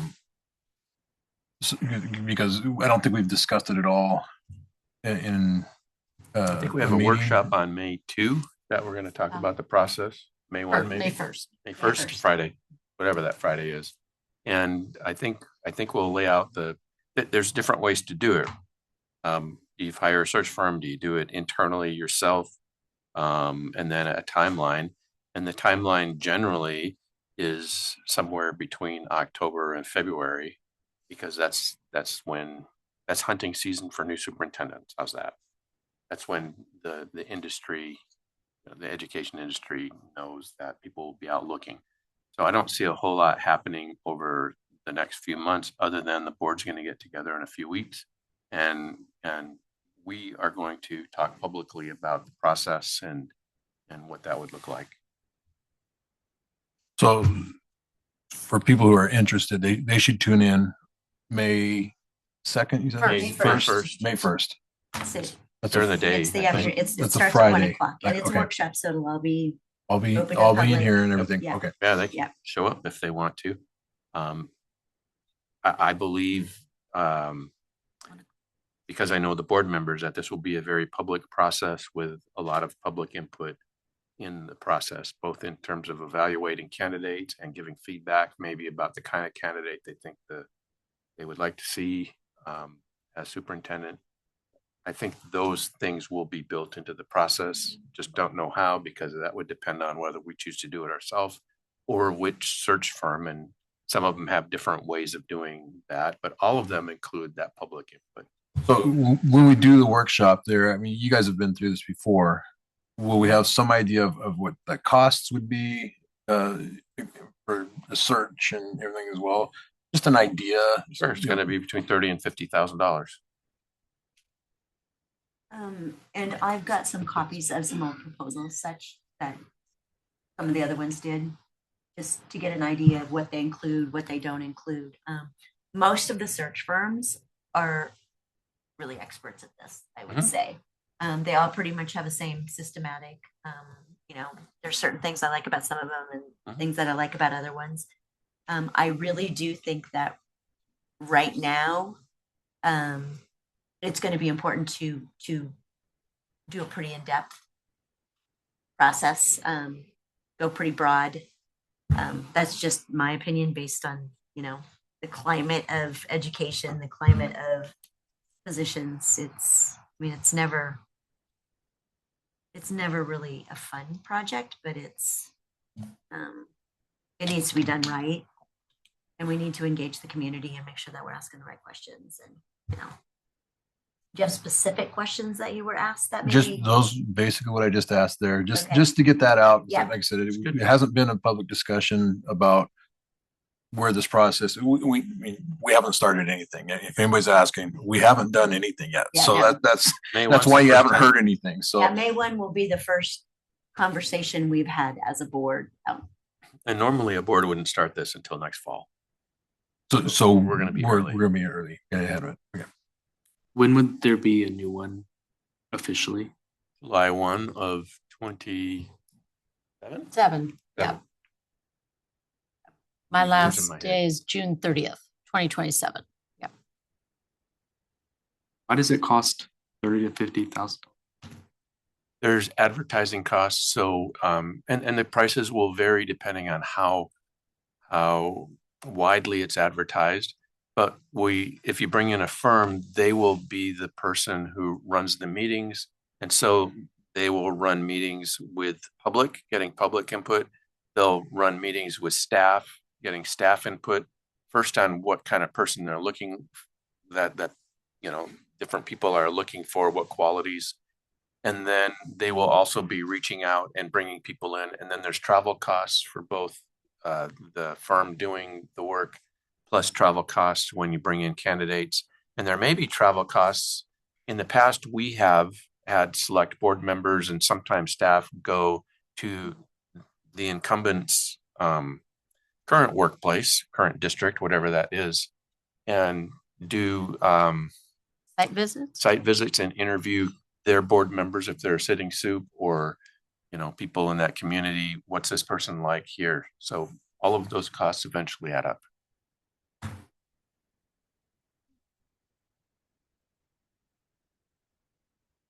So yeah, I would invite anybody who's interested to tune in on that workshop, because that's the first of our beginning of a long conversation of. And generally at those workshops, there's no public comment at those, correct? Is it? Right, it's just us Just us. discussing. So if the public wants to have questions or whatever, they should email those to us ahead of time, right?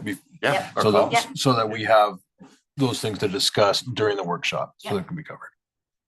Yep. All right, thank you. Any other old business that you want to bring up tonight? Nope, we're good. Consent agenda, I am going to pull off the meeting minutes because I guess I can just abstain from it. Never mind. Well, no, I need to pull it off because I can't vote on that, but I want to vote on the other ones. All right, so I'll move 4-1, 4-3, and 4-4. Okay, second, or somebody second? I'll second. Okay. Yes. Yes. Yes. Yes. Yes. All right, I'll move 4.2. I'll second. Okay. Yes. Yes. Abstain? Yes. Yes. Perfect. All right, future agenda items. I think we have any major changes on here right now.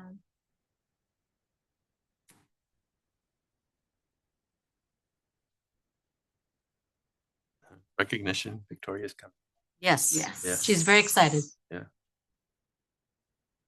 Guardian report.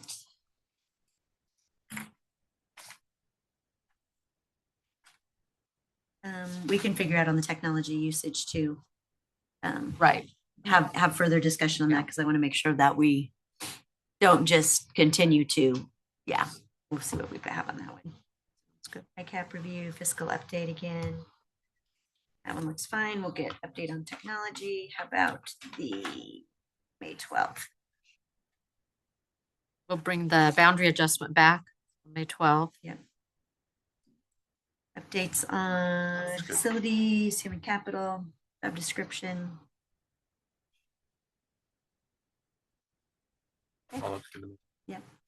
All good. All right. Anything else for the good of the order?